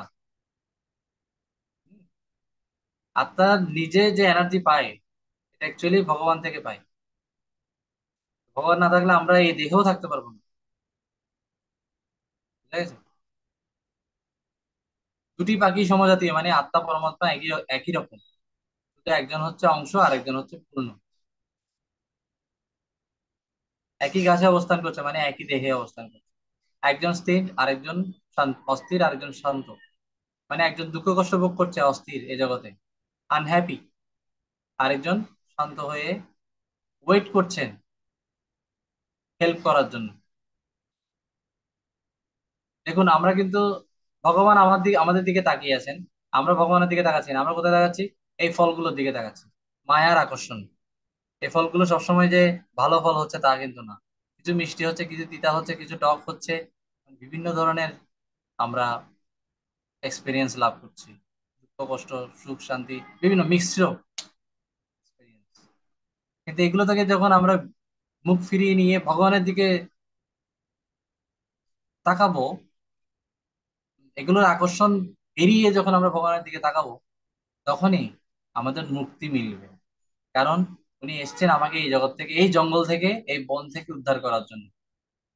এই যে জড়জগৎ রূপী যে বন, অরণ্য, সংসার অরণ্য, সেখানে আমরা আটকে গেছি। এখানে বিভিন্ন খাবার দাবার দেখে আমি প্রলোভিত হয়ে গেছি।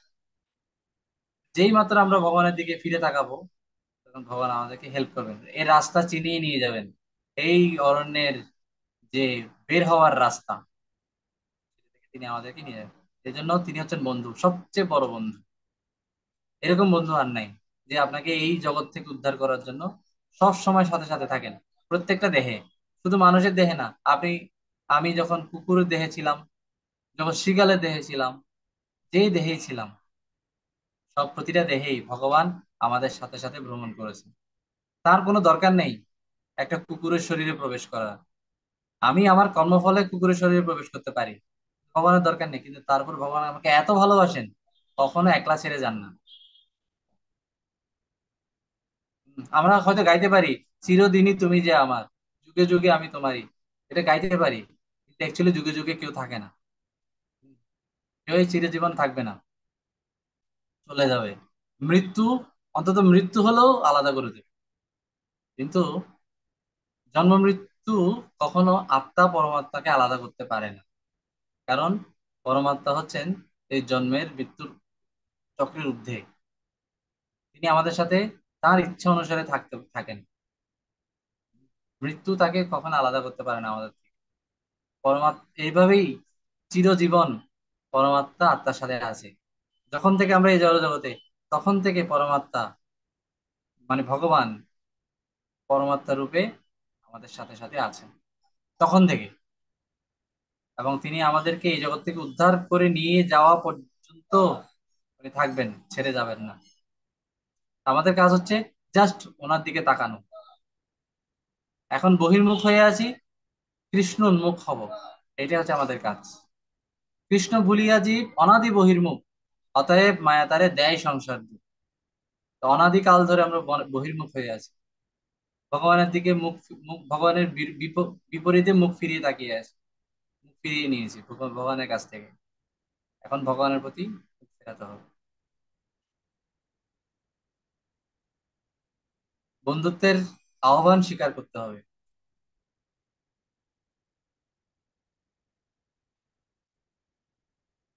শ্রীকৃষ্ণ এবং জীবের মধ্যে, অর্থাৎ পরমাত্মা এবং শ্রীকৃষ্ণ জীবের মধ্যে পার্থক্য কি? এখানে শ্রীকৃষ্ণ আর পরমাত্মা একই কথা, একই কথা, দুটো নাম আর কি। পার্থক্য কি? ভগবান এবং জীবের মধ্যে মিলও আছে, অমিলও আছে। এটাকে বলা হয় ভেদাভেদ তত্ত্ব, ভেদ অভেদ। ভেদও আছে, অভেদও আছে। যেমন সমুদ্র এবং তার এক বিন্দু জল, সমুদ্র এবং তার এক বিন্দু জলের মধ্যে গুণগতভাবে কোনো পার্থক্য নেই, তারা গুণগতভাবে এক, কিন্তু পরিমাণের দিক থেকে পার্থক্য আছে। আমি যদি বলি সমুদ্রেও লবণ পাওয়া যাবে, আবার এক এক গ্লাস জল আনলে সেখান থেকেও লবণ পাওয়া যাবে, দুটোই কিন্তু লবণাক্ত। সমুদ্রের জলও লবণাক্ত, তার এক গ্লাস জল এটাও তো লবণাক্ত। তার মানে লবণাক্ত নামক গুণটা দুটোর মধ্যে আছে, লবণাক্ততা। কিন্তু কে কতটুকু লবণাক্ত, পরিমাণ যদি মাপি, তখন এর মধ্যে পার্থক্য দেখা যাবে। কিন্তু গুণের দিক থেকে যদি লিস্ট করি, লবণাক্ত এটাও লবণাক্ত, এটাও লবণাক্ত, একই। এটাও তরল, এটাও তরল, একই। হুম? এটাও ঘোলা, এটাও ঘোলা, একই। কিন্তু সমুদ্রের জলের যে লবণাক্ততা, ওখান থেকে যত পরিমাণ লবণ পাওয়া যাবে, এক গ্লাস থেকে ধরো তো এক চিমটি লবণও পাওয়া যাবে না। কিন্তু সমুদ্র থেকে টনে টনে লবণ উৎপাদন হবে। এইভাবে আমরা দেখি পরিমাণের দিক থেকে ভিন্নতা রয়েছে ভগবানের সাথে আমাদের, কিন্তু গুণের দিক থেকে ভিন্নতা নেই। ভগবান কৃপাময়, জীবও কৃপাময় হতে পারে। ভগবান দয়ালু, জীবও দয়ালু হতে পারে। ভগবান আনন্দ চান, জীবও আনন্দ চায়। ভগবানের যা যা কোয়ালিটিস, সেগুলো জীবের মধ্যে আছে। ভগবান গান বাজনা পছন্দ করে, জীবও ভালো পছন্দ করে। আমাদের ভেতরে যত কিছু আছে, সব অ্যাকচুয়ালি ভগবানের ভেতরে আছে বলে সেগুলো আমাদের ভেতরে আছে, কিন্তু এখন বিকৃত অবস্থায় আছে। ভগবান, আমরাও চুরি করি, ভগবানও চুরি করে, কিন্তু আমরা চুরি করলে সেটা মানুষের ক্ষতি হয়ে যায়, কিন্তু ভগবান চুরি করলে মানুষ আনন্দ পায়। তো চৌর্যবৃত্তি একটা জীবকুলকে আনন্দ দিচ্ছে, আরেকটা বেদনা দিচ্ছে, আমাদের গুলো বেদনা দিচ্ছে। চৌর্যবৃত্তিটা আছে, কিন্তু পার্থক্যটা হচ্ছে পরিমাণের দিক থেকে। ভগবান যে পরিমাণ চুরি করতে পারে, আমরা সে পরিমাণ চুরি করতে কখনোই করতে পারবো না। ভগবান আমাদের কর্মফল চুরি করতে পারেন, আমাদের পাপ চুরি করতে পারেন, কিন্তু আমরা তা পারি না। আমরা কারো ঘড়ি চুরি করতে পারি, মোবাইল চুরি করতে পারি, ব্যাংকের টাকা চুরি করতে পারি। ভগবান কৃপা করতে পারেন, কিন্তু তিনি যত পরিমাণ কৃপাময়, অপার করুণাময়, আমরা অপার করুণাময় হতে পারি না, তার মতো করুণাশীল হতে পারি না। এরকম গুণের দিক থেকে এক, পরিমাণের দিক থেকে ভিন্ন। এটা একটা উদাহরণ দেওয়া হলো, উপমা দেওয়া হলো সমুদ্র এবং তার এক বিন্দু জল। আরেকটা উপমা হচ্ছে অগ্নিকুণ্ড, তার স্ফুলিঙ্গ। আগুনের কুণ্ডের যে উত্তাপ, একটু স্ফুলিঙ্গ উত্তাপ আছে, কিন্তু অত পরিমাণ উত্তাপ নেই। একটা আগুনের কুণ্ডে থেকে যে পরিমাণ আলো ছড়ায়, একটা স্ফুলিঙ্গ থেকে সে পরিমাণ আলো ছড়াবে না, পার্থক্য থাকবে। কিন্তু আলো ছড়ানোর যে কোয়ালিটি সেটা দুটোর মধ্যেই আছে। উত্তাপ ছড়ানোর যে তাপ ছড়ানোর যে কোয়ালিটি সেটা দুটোর মধ্যেই আছে। এভাবে গুণগতভাবে পরিমাণগতভাবে ভিন্ন আছে। তো দুটো উপমা দিলাম, একটা হচ্ছে সমুদ্র তার এক বিন্দু জল, অগ্নিকুণ্ড তার স্ফুলিঙ্গ, এরকম পার্থক্য আছে। তো এখানে একটু সামারি করে দিই। তো আত্মা হচ্ছে জীবাত্মা, আর ভগবান, জীবাত্মা হচ্ছে অণু, অনু অনু চৈতন্য বিশিষ্ট, পরমাত্মা হচ্ছে বিভু বিভু চৈতন্য বিশিষ্ট।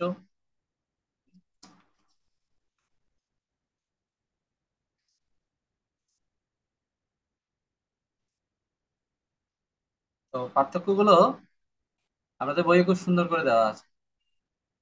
জীবাত্মা হচ্ছে অনুসদৃশ ক্ষুদ্র, কিন্তু শ্রীকৃষ্ণ অসীম। এখানে আমরা অচিন্ত্য ভেদাভেদ তত্ত্বটা বুঝলাম। ভেদ অভেদ, যুগপৎ। তারপরে জীবসত্তা হচ্ছে নিজের দেহের সম্পর্কে জ্ঞাত, আর শ্রীকৃষ্ণ সবার সম্পর্কে জ্ঞাত। আমার শরীরের মাথা ব্যথা আমি বুঝি, আপনার শরীরের দাঁত ব্যথা আমি বুঝি না। কিন্তু ভগবান আমার শরীরের মাথা ব্যথা, আপনার শরীরের দাঁত ব্যথা, আরেকজনের হাঁটু ব্যথা সব ফিল করতে পারে, সবার শরীর সম্পর্কে জ্ঞাত। এই কারণে তার নাম বলা, তাকে বলা হয় পরম ক্ষেত্রজ্ঞ। ক্ষেত্র মানে শরীর, ক্ষেত্রজ্ঞ মানে হচ্ছে শরীরকে যিনি জানেন। তা আমরা ক্ষেত্রজ্ঞ, ভগবান হচ্ছেন পরম ক্ষেত্রজ্ঞ, মানে সবার শরীর সম্পর্কে তিনি জানেন। আমরা নিজের শরীর সম্পর্কে জানি কেবল। জীবসত্তা তার নিজের দেহটির কর্তা, কিন্তু শ্রীকৃষ্ণ সকল দেহের কর্তা। তিনি আমার হাতকেও নাড়াতে পারবেন, আপনার হাতকেও নাড়াতে পারবেন, কিন্তু আমি কেবল আমার হাতকে নাড়াতে পারবো, আপনার হাতকে আমি নাড়ানোর ক্ষমতা আমার নেই। হ্যাঁ। এটা হচ্ছে অনেকটা এই এই যে প্রজার মতো, রাজা আর প্রজার মতো। প্রজা যে ঘরে থাকে সেই ঘরের মালিক প্রজা। মানে মনে করেন আপনি যে ঘরে আছেন সেই ঘরের মালিক আপনি, কিন্তু আরো বড় করে ভাবতে গেলে এই দেশের প্রশাসন হচ্ছে আপনার ঘরটার মালিক। যদি কখনো দরকার হয়, যদি কোনো রাস্তা বানাতে হয় আপনার বাড়ির উপর দিয়ে, তাহলে তিনি কিন্তু আপনাকে অর্ডার দিতে পারেন, হয়তো এর জন্য আপনাকে টাকা পয়সা দেবে। কিন্তু উনি চাইলে যে কোনো সময় আপনার বাড়ির উপর দিয়ে রাস্তা বানাতে চাইলে বা একটা সরকারি প্রজেক্ট করতে হবে, তখন আপনাকে উঠে উঠে উঠতে বলে দিতে পারেন। উঠতে বলার ক্ষমতা তার আছে। যে রাজা প্রজার মতো, প্রজা যে ঘরে থাকে সেটা গৌণ মালিক হচ্ছে সেই প্রজা, কিন্তু মুখ্য মালিক হচ্ছে রাজা। তো একইভাবে আমরা যে বডিটাতে আছি এটার মূল অ্যাকচুয়ালি কর্তা হচ্ছে কৃষ্ণ, আর আমরা হচ্ছি সাবঅর্ডিনেট কর্তা, ভাড়াটিয়ার মতো।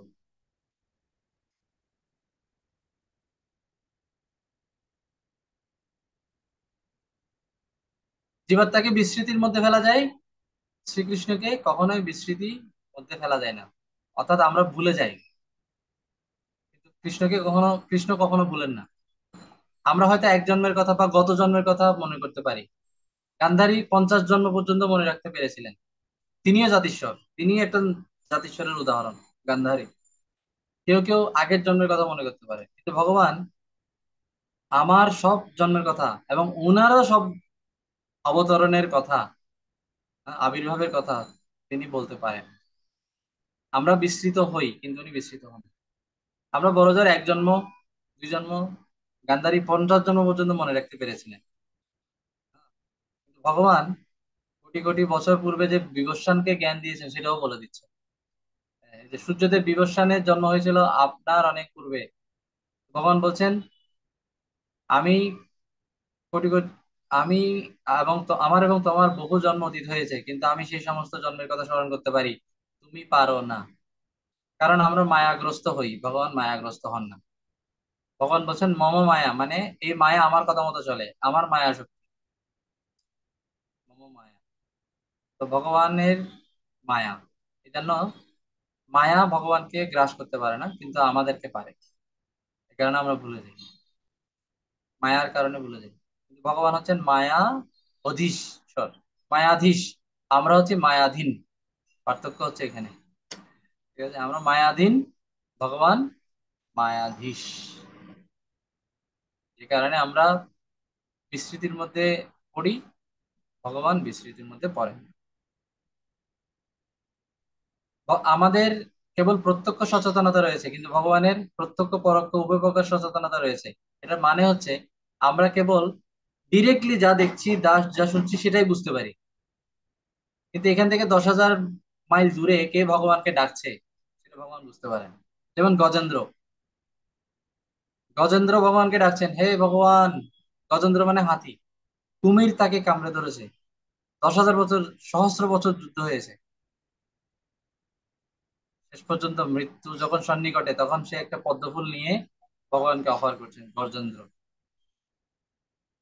কখন তো বৈকুণ্ঠে, সেখান থেকে তিনি গজেন্দ্রের এই নিবেদন গ্রহণ করেছেন, তাকে উদ্ধার করেছেন, কুমিরের গলা কেটে দিয়েছেন, তাকে বাঁচিয়েছেন,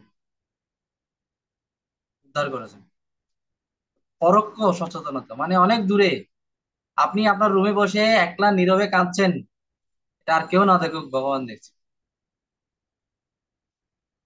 কিন্তু আমার সামনে যদি আপনি কাঁদেন, সামনে হলে তখন আমি দেখতে পাই, পেছনে রুমে বসে দরজা তালা দিয়ে কাঁদলে সেটা আমি দেখতে পাবো না।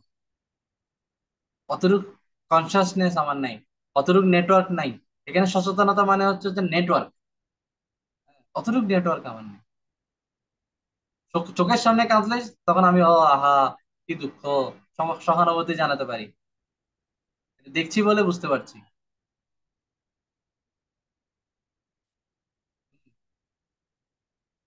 আপনি আপনার মনের কথা, আপনার দুঃখের কথা আমাকে বললে তখন আমি বুঝতে পারছি, না বললে বুঝতে পারছি না।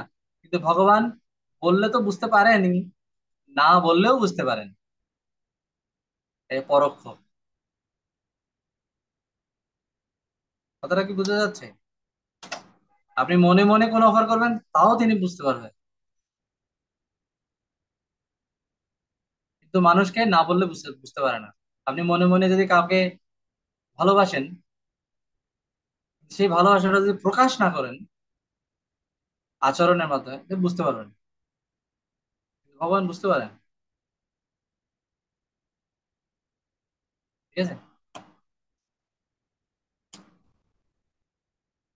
তো আমরা ইভেন আমাদের নিজের শরীরের ভেতরে কি হচ্ছে তাও বুঝতে পারি না, কিভাবে আমাদের খাদ্য হজম হচ্ছে, কিভাবে আমাদের পুষ্টি সাধন হচ্ছে। হ্যাঁ, সেগুলোও বুঝতে পারি না। বিজ্ঞানের কারণে একটু একটু পারি, তাও ভালো না।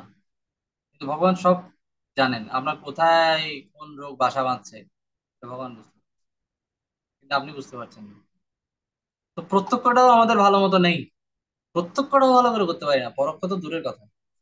ভগবান পারফেক্টলি প্রত্যক্ষ মানে সরাসরি যেটা, আর অনেক দূরে। আর এখান থেকে আমেরিকা থেকে কোন ব্যক্তি ভগবানকে পূজা দিচ্ছেন, অফার করছেন, ভগবানকে প্রণাম করেছেন, সেটা ভগবান বুঝতে পারেন। ভগবান, আমাদের চেতনা সীমিত, শ্রীকৃষ্ণের চেতনা অসীম। ভগবান যা কিছু ইচ্ছা করেন সেটা ইমিডিয়েটলি হয়ে যায়। আমাদেরকে কোনো কাজ করতে হলে অনেক কঠোর প্রচেষ্টা করতে হয়, কিন্তু ভগবান কোনো প্রচেষ্টা করতে হয় না, তার ইচ্ছা মাত্রই। তব ইচ্ছা মতে হয় সৃজন ও সংহার, এই যে সৃষ্টি বিনাশ, ভগবান ইচ্ছা মাত্র হয়ে যায়। ঠিক আছে। তো এভাবে আমরা দেখলাম আমার আর ভগবানের মধ্যে কি পার্থক্য আছে, এগুলো জানা দরকার। নাহলে আমরা ভগবানকে আমাদের মতোই মনে করবো। তত্ত্বগত ভাবে এগুলো জানা দরকার। তো এখানে সামারি করে হালকা করে দেওয়া আছে, যা আলোচনা হয়েছে সেগুলো একটু সামারি করে এখানে দেওয়া আছে। আর এখানে ডিটেলসে আছে ভিতরে। আপনারা এই প্রশ্নোত্তর পর্বগুলো আগের মতোই বইয়ে লিখবেন, সুন্দর করে, খুব সুন্দর করে হাতের লেখা দিয়ে নিট এন্ড ক্লিন করে লিখবেন। এখানে মনে হয় ডান বাম নেই, অসুবিধা নেই। আর প্রশ্ন তেমন সিম্পল প্রশ্ন, অত জটিল কোনো প্রশ্ন নেই। বড়সড় প্রশ্ন নেই। প্রশ্নগুলো উত্তর সিরিয়ালি লিখবেন, এলোমেলো লিখবেন না, 1 থেকে শুরু করে সিরিয়ালি লিখবেন। কেউ কেউ এই 4 শুরু করেছে, এরপরে 13 নাম্বার শুরু করেছে, এবার এরকম না। এরকম হলে আমি বুঝি না যে আপনি সবগুলো লিখেছেন কি। ঠিক আছে, 1 থেকে সিরিয়ালি লিখবেন, ব্যাস। শ্লোক শিখবেন। শ্লোক নাম্বার গুলো আমি গ্রুপে বলে দেবো, এখানে অনেকগুলো শ্লোক, সব না, কয়েকটা শ্লোক আমি বলবো, সেগুলো শিখবেন। তো সবাই হোমওয়ার্ক অবশ্যই জমা দিয়ে দিবেন 2-1 দিনের মধ্যে। রেকর্ডিং পাওয়ার সাথে সাথেই পরের দিনই হোমওয়ার্ক দিয়ে দিবেন। রেকর্ডিং আপনারা আজকে অথবা কালকে পেয়ে যাবেন। সবাইকে অনেক ধন্যবাদ। কারো কোনো প্রশ্ন আছে?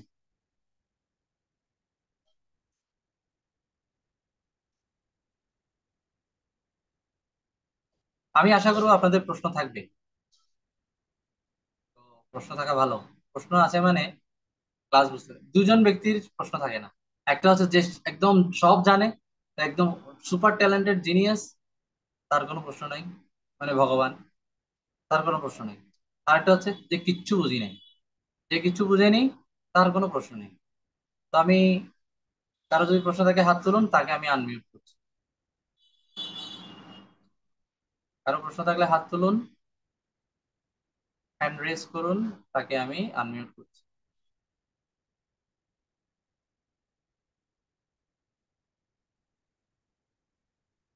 তাপস প্রভুর প্রশ্ন আছে।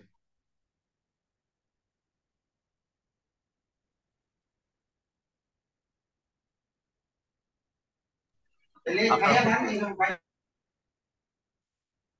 প্রশ্ন। মানে তাহলে মনকে আমরা কিভাবে নিয়ন্ত্রণ করবো? মন তো বিচলিত হয়, মানে বিভিন্ন কাজে বা জব করার ক্ষেত্রে, বিভিন্ন মানে পারমার্থিক কাজ এবং কি আমাদের জাগতিক কাজ কর্মগুলো আছে সেক্ষেত্রে। আপনার আশেপাশে কি কেউ কথা বলছেন? নয়েজ হচ্ছে অনেক। আচ্ছা, 2টা মিনিট চুপ থাকতে বলুন সবাইকে, আপনার প্রশ্নটা করুন, তারপর আবার কথা বলতে পারবেন। তখন আপনি মিউট করে দেবেন।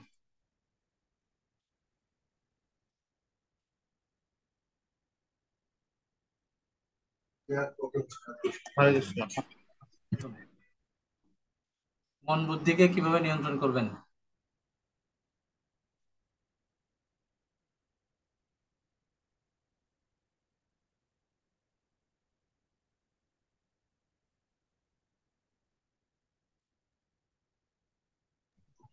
হরে কৃষ্ণ বাবু, বললাম আমি মানে বিভিন্ন কাজের ক্ষেত্রে মানে পারমার্থিক বা জাগতিক যে আমরা পড়াশোনার ক্ষেত্রে দুইটা কিভাবে মেনটেন করব, মানে মেনটেন করার বিষয়টা বলতেছি। আচ্ছা,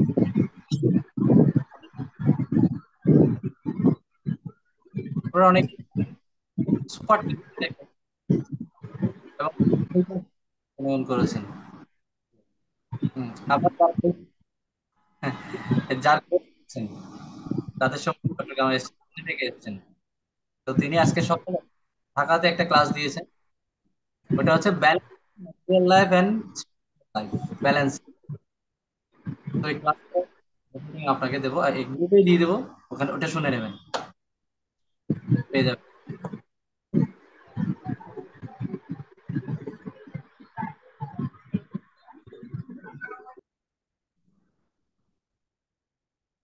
ওকে, আর কারো প্রশ্ন আছে?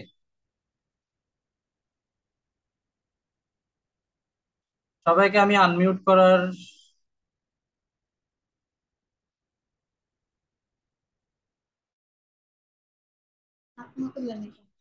প্রভু হরে কৃষ্ণ।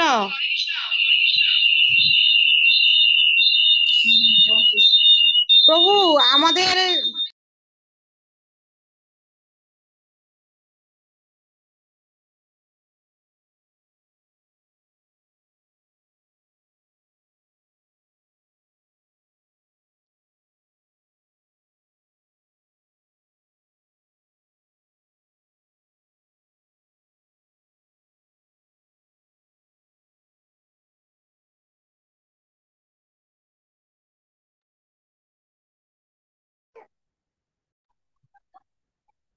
হুম।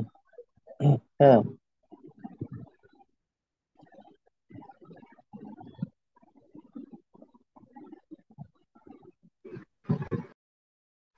শোনা যাচ্ছে না তো কিছু।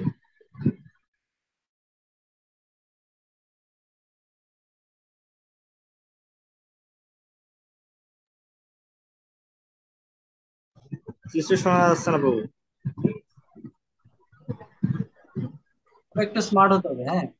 ওই মোবাইল চালু করতেই তো অনেকের অসুবিধা হয়ে যাচ্ছে। এখানে সবাই ইয়াং আছে প্রায়, হ্যাঁ। তো একটু স্মার্টলি অনলাইনে, যেহেতু স্মার্টলি সাথে সাথে বলার সাথে সাথে প্রশ্ন করবেন, বলার সাথে সাথে করবেন, আনমিউট করবেন, সাথে সাথে করবেন স্মার্টলি। প্রভু, প্রভু বলছিলাম শুক্রবারে আমাদের নামহট্ট আছে, নামহট্ট, মানে অন্যদিন পাল্টে দিলে ভালো ছিল। আপনারা দুজন ব্যক্তি পাশাপাশি বসে আছেন দুইটা মোবাইল নিয়ে, এই কারণে নয়েজ হচ্ছে, এখানে অনেক সাউন্ড হচ্ছে। তিনি এক মোবাইল নিয়ে একই রুমে বসবেন, দুজন দুই রুমে বসবেন। আর যারা বলছেন নাম পড়তেও আছে, তারা তো, আপনারা তো জানেনই এই ক্লাসটার টাইম কিবার ছিল। তো আর ক্লাসটা তো শর্ট কোর্স, কয়েকটা দিন আপনারা নাম হটে না হলে নাই গেলেন বা পরে গেলেন, কোর্সটা একটু শেষ করুন। তার লম্বা চড়া কোর্স না যে বছরকে বছর চলে যাবে, 2 মাস। এটা কারণ নাম হরে হটে। কৃষ্ণ প্রভু, আমার একটা প্রশ্ন ছিল। হরে কৃষ্ণ। প্রভু আসলে ওদিনকার প্রশ্নটা আমি আপনাকে ফেসবুকে বলছিলাম যে আমরা কি সবাইকে প্রভু বলে সম্বোধন করতে পারবো কিনা। একজন একজন মানে ভাগবত আলোচনাকারী উনি প্রভু বলতেছিলেন যে আমরা সবাইকে প্রভু বলি, কিন্তু আসলে প্রভু বলা সবাইকে উচিত না। শুধু শ্রী চৈতন্য মহাপ্রভু এবং তার পার্শ্বদের প্রভু বলে সম্বোধন করা উচিত। এখন তো ঘরে ঘরে সবাইরে প্রভু বলে, এটা কি আসলে উচিত কি উচিত না? এই প্রশ্নটার উত্তরটা একটু দিতেন। আমরা দেখেছি প্রত্যেকটা জীবের ভেতরে ভগবান আছে, একটা কুকুরের ভেতরেও আছে, আছে না? হ্যাঁ। একটা কুকুরের ভেতরেও অ্যাকচুয়ালি প্রভুটা কোনো ব্যক্তিকে ডাকা হচ্ছে না, প্রভু মানে প্রভু বলে সম্বোধন করা হচ্ছে। দুটো সেন্স প্রভু ডাকা হয়। একটা সেন্স হচ্ছে, প্রভু শব্দের ইংরেজি শব্দটা হচ্ছে মাস্টার বা শিক্ষক। শিক্ষক জ্ঞান করে একজন ব্যক্তিকে প্রভু ডাকা হয়। সবার ভেতরে পরমাত্মা ভগবান আছেন, সেই পরমাত্মাকে সম্বোধন করেও প্রভু ডাকা হয়। দুইভাবে দুইটা কারণে প্রভু ডাকা হয়। এই জগতে যত মানুষ আছে, যত জীব আছে, সবাই কোনো না কোনো ভাবে, কোনো দিক থেকে আমার থেকে শ্রেষ্ঠ, তার থেকে আমার কিছু শেখার আছে। বাঁধন, ওনার কাছ থেকে আমার কিছু না কিছু শেখার থাকবেই, মাস্ট। আমি এত পারফেক্ট হইনি যে তার কাছ থেকে আমার কিছু শেখার থাকবে না। তার মানে উনি কোনো না কোনো দিক থেকে আমার গুরু। গুরুকে প্রভু জ্ঞান করে প্রভু প্রভু ডাকা হয়।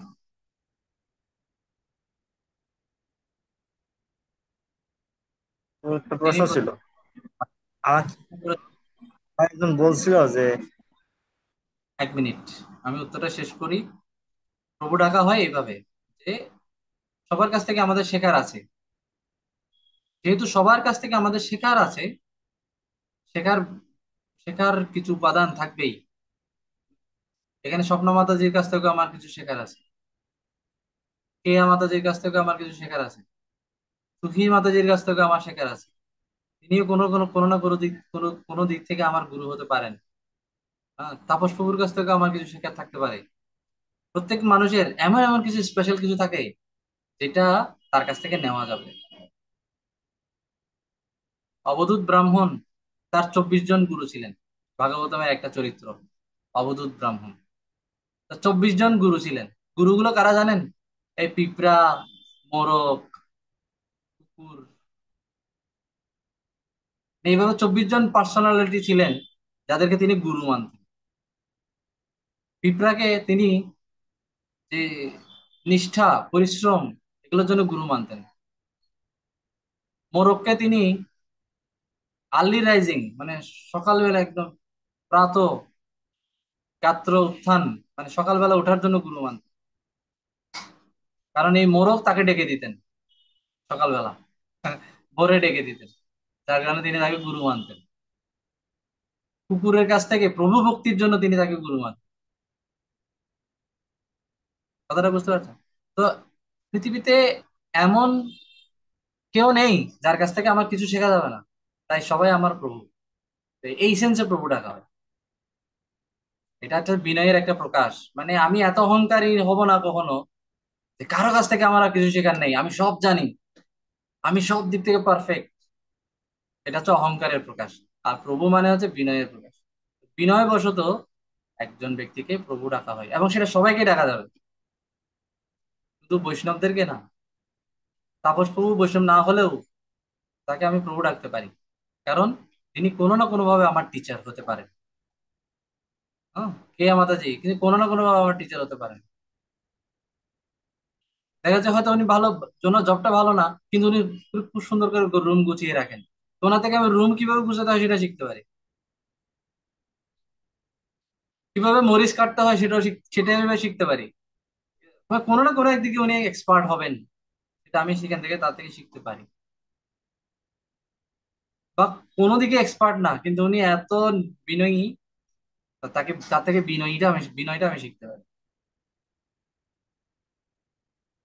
তো এখানে যতজন আছেন সবাই কোনো না কোনো আমার গুরু হওয়ার যোগ্যতা রাখেন। এটা হচ্ছে বিনয়ের প্রকাশ।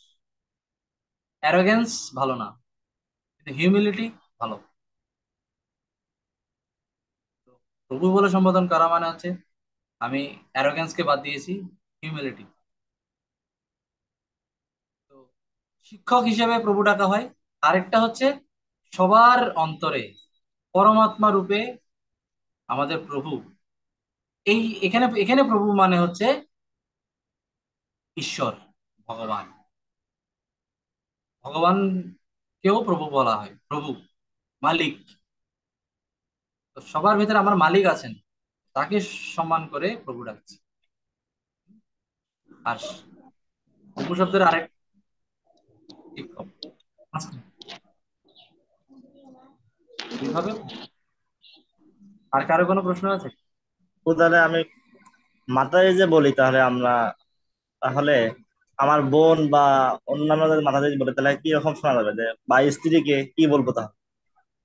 বা যার ওয়াইফ আছে, ওয়াইফ কি বলবো তাহলে? হুম, এবার মাতাজি কেন বলা হয়? মাতাজি, এগুলো হচ্ছে কিছু কমন প্রশ্ন, মানে নতুন নতুন আসলে এই প্রশ্নগুলো সবাই করে। সবাই জিজ্ঞেস করে তো, মনে করেন জিজ্ঞেস করে, কেন বলা হয় জিজ্ঞেস করে, তাহলে হ্যাঁ, বুঝতে পেরেছি। আপনার কাছে কেউ নতুন কেউ আসলেই আপনাকে জিজ্ঞেস করবে আপনি কেন প্রভু বলেন। প্রভু তো ভগবানকে বলবে। হ্যাঁ, ভগবানকেও প্রভু বলবে, আবার শিক্ষককেও প্রভু বলবে। আমরা যে কোনো মানুষকে বলছি শিক্ষক জ্ঞান করে প্রভু বলছি। আহ, গুরু জ্ঞান করে। সবার আমি ছাত্র। হ্যাঁ, সুনির্মল বসু লিখেছেন, বিশ্বজোড়া পাঠশালা মোর, সবার আমি ছাত্র।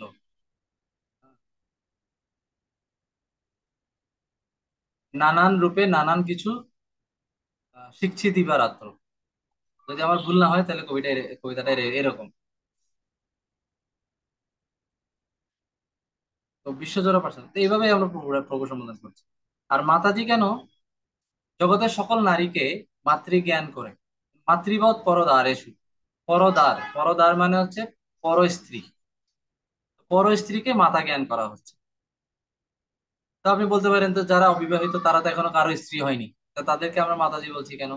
যারা বিয়ে করেছে ঠিক আছে, তারা মাতাজি। যারা বিয়ে করেনি, যারা বিয়ে করেনি তারা তো বিয়ে করবে এক সময় না? তার কারো না কারো একটা সময় স্ত্রী হবে। তো এখন থেকেই তাতে কারো না কারো মা হবে, তো এখন থেকেই মা হোক। এখন থেকে আমার মা, মাতৃজ্ঞান করা হচ্ছে। বৈদিক সংস্কৃতি এত উন্নত যে সবাইকে মাতৃপদ জ্ঞান করা হচ্ছে, যার কারণে মাতাজি ডাকা হচ্ছে। আনম্যারিড হলেও, কিন্তু নিজের ওয়াইফ, সে তো কখনোই আমার মা নয়।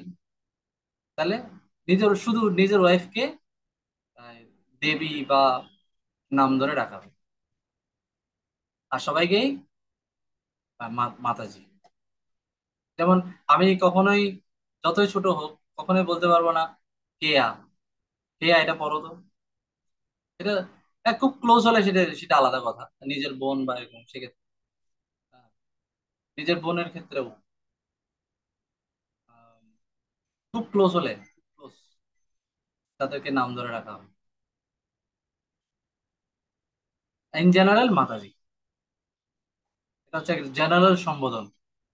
কিন্তু রিলেশনশিপ যখন খুব ক্লোজ সেক্ষেত্রে নাম ধরে সম্বোধন করা হয়। তো মাতাজি যখন সম্বোধন করি তখন একটা পবিত্রতা কাজ করে, একটা শ্রদ্ধা কাজ করে, রেসপেক্ট করার মানে এটা একটা সম্মানজনক একটা পজিশনে তাকে রাখলাম আমি, কেননা মাতাজি সম্বোধন করা সবাইকে, শুধু ক্লোজ নিজের ওয়াইফকে না, কখনোই মাতাজি না।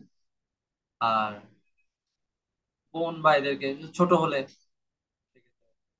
আবার কিছু কিছু কিছু কিছু ক্ষেত্রে আছে সম্বোধন পদটা পারিবারিক ভাবে কিছু সম্বোধন পদ থাকে, যেমন দিদি, দাদা, বৌদি, সম্বোধন পদ এগুলো পারিবারিক। এটা হচ্ছে পারিবারিক, পরিবারের বাইরে অন্যদের জন্য প্রভু, মাতাজি। পরিবারের বাইরে, পরিবারের ভেতরেও অনেক সময় প্রভু সম্বোধন করা হয়, মাতাজি সম্বোধন করা হয়। এটা হচ্ছে আপনার রিলেশনশিপ স্ট্যাটাসটা কেমন তার উপর, এখানে কত কেমিস্ট্রি আছে, কত ইয়ে আছে এটা। কৃষ্ণপ্রভু, আরেকটা কোশ্চেন ছিল। প্রশ্নটা হলো এরকম যে আমি কোনো কাজ করতেছি, ধরেন এবং এটা ধর্মীয় হোক আর অন্য কিছুই হোক, তখন হঠাৎ করে আমার এই কাজের মধ্যে মনোনিবেশ না করে আমার কুরুচিপূর্ণ চিন্তা চেতনা উদয় হল, সেই ক্ষেত্রে আমি কি করা উচিত? ধরেন আমি ধর্মীয় কাজ করতেছি, এখন আমার কুরুচিপূর্ণ চিন্তা চেতনা চলে আসে, তাহলে সেই ক্ষেত্রে এই আমার কি করণীয়? যেটা করছেন সেটাই করতে থাকবেন, আপনি স্টপ করবেন না। একটা প্রশ্ন ছিল। এটা বিষয়টা হচ্ছে এরকম, এটা হচ্ছে এরকম, ফ্যান চলছে, অনেকক্ষণ ধরে ফ্যান চলছে, তো এবার আপনি ফ্যানটা বন্ধ করুন, সাথে সাথে এটা বন্ধ হয়ে যাবেন। কিন্তু আপনি যে বন্ধ করেছেন এটা বন্ধ থাকবে, মানে আপনি যে কাজটা করেছেন সেটা বলবৎ থাকবে। এখন না, ফ্যান তো বন্ধ হয় নাই, তো ঠিক আছে আবার ফ্যানটা ছেড়ে দিই মানে আপনি আবার রং ছেড়ে চলে গেলেন, তাহলে এটা আর বন্ধ হবে না। তো আপনি ভালো একটা কাজ করছেন, ভালো কাজ করতে থাকুন, ওটা আপনি কন্টিনিউ করতে থাকুন। ডিস্টার্ব হবে, অনেক দিনের এরকম অনেকক্ষণ ধরে ফ্যান চলছে, তোর একটা স্পিড আছে, ফোর্স আছে, গতি আছে, এটা চলতে থাকবে, আস্তে আস্তে আস্তে আস্তে আস্তে আস্তে আস্তে গতি কমে যাবে যদি আপনি আবার পাওয়ার না দেন। কমতে কমতে আপনাকে দাঁড়ান, এবং আপনি যেটা করছেন সেটা করতে থাকবেন,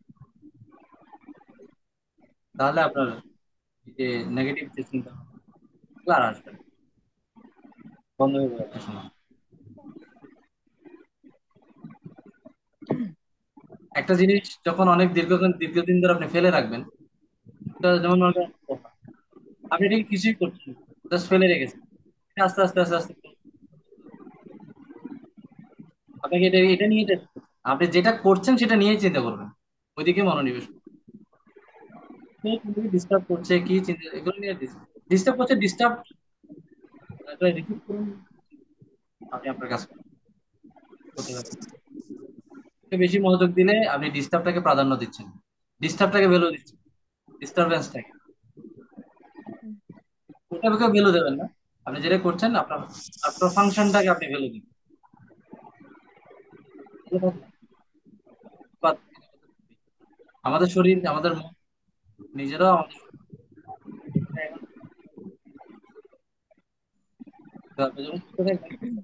হ্যাবিচুয়েটেড হয়ে যাবে, মন এটাতে হ্যাবিচুয়েটেড।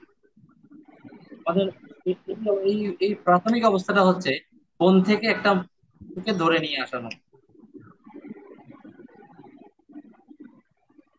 ঠিক আছে? এখানে সেখানে পায়খানা প্রস্রাব করে দেবে,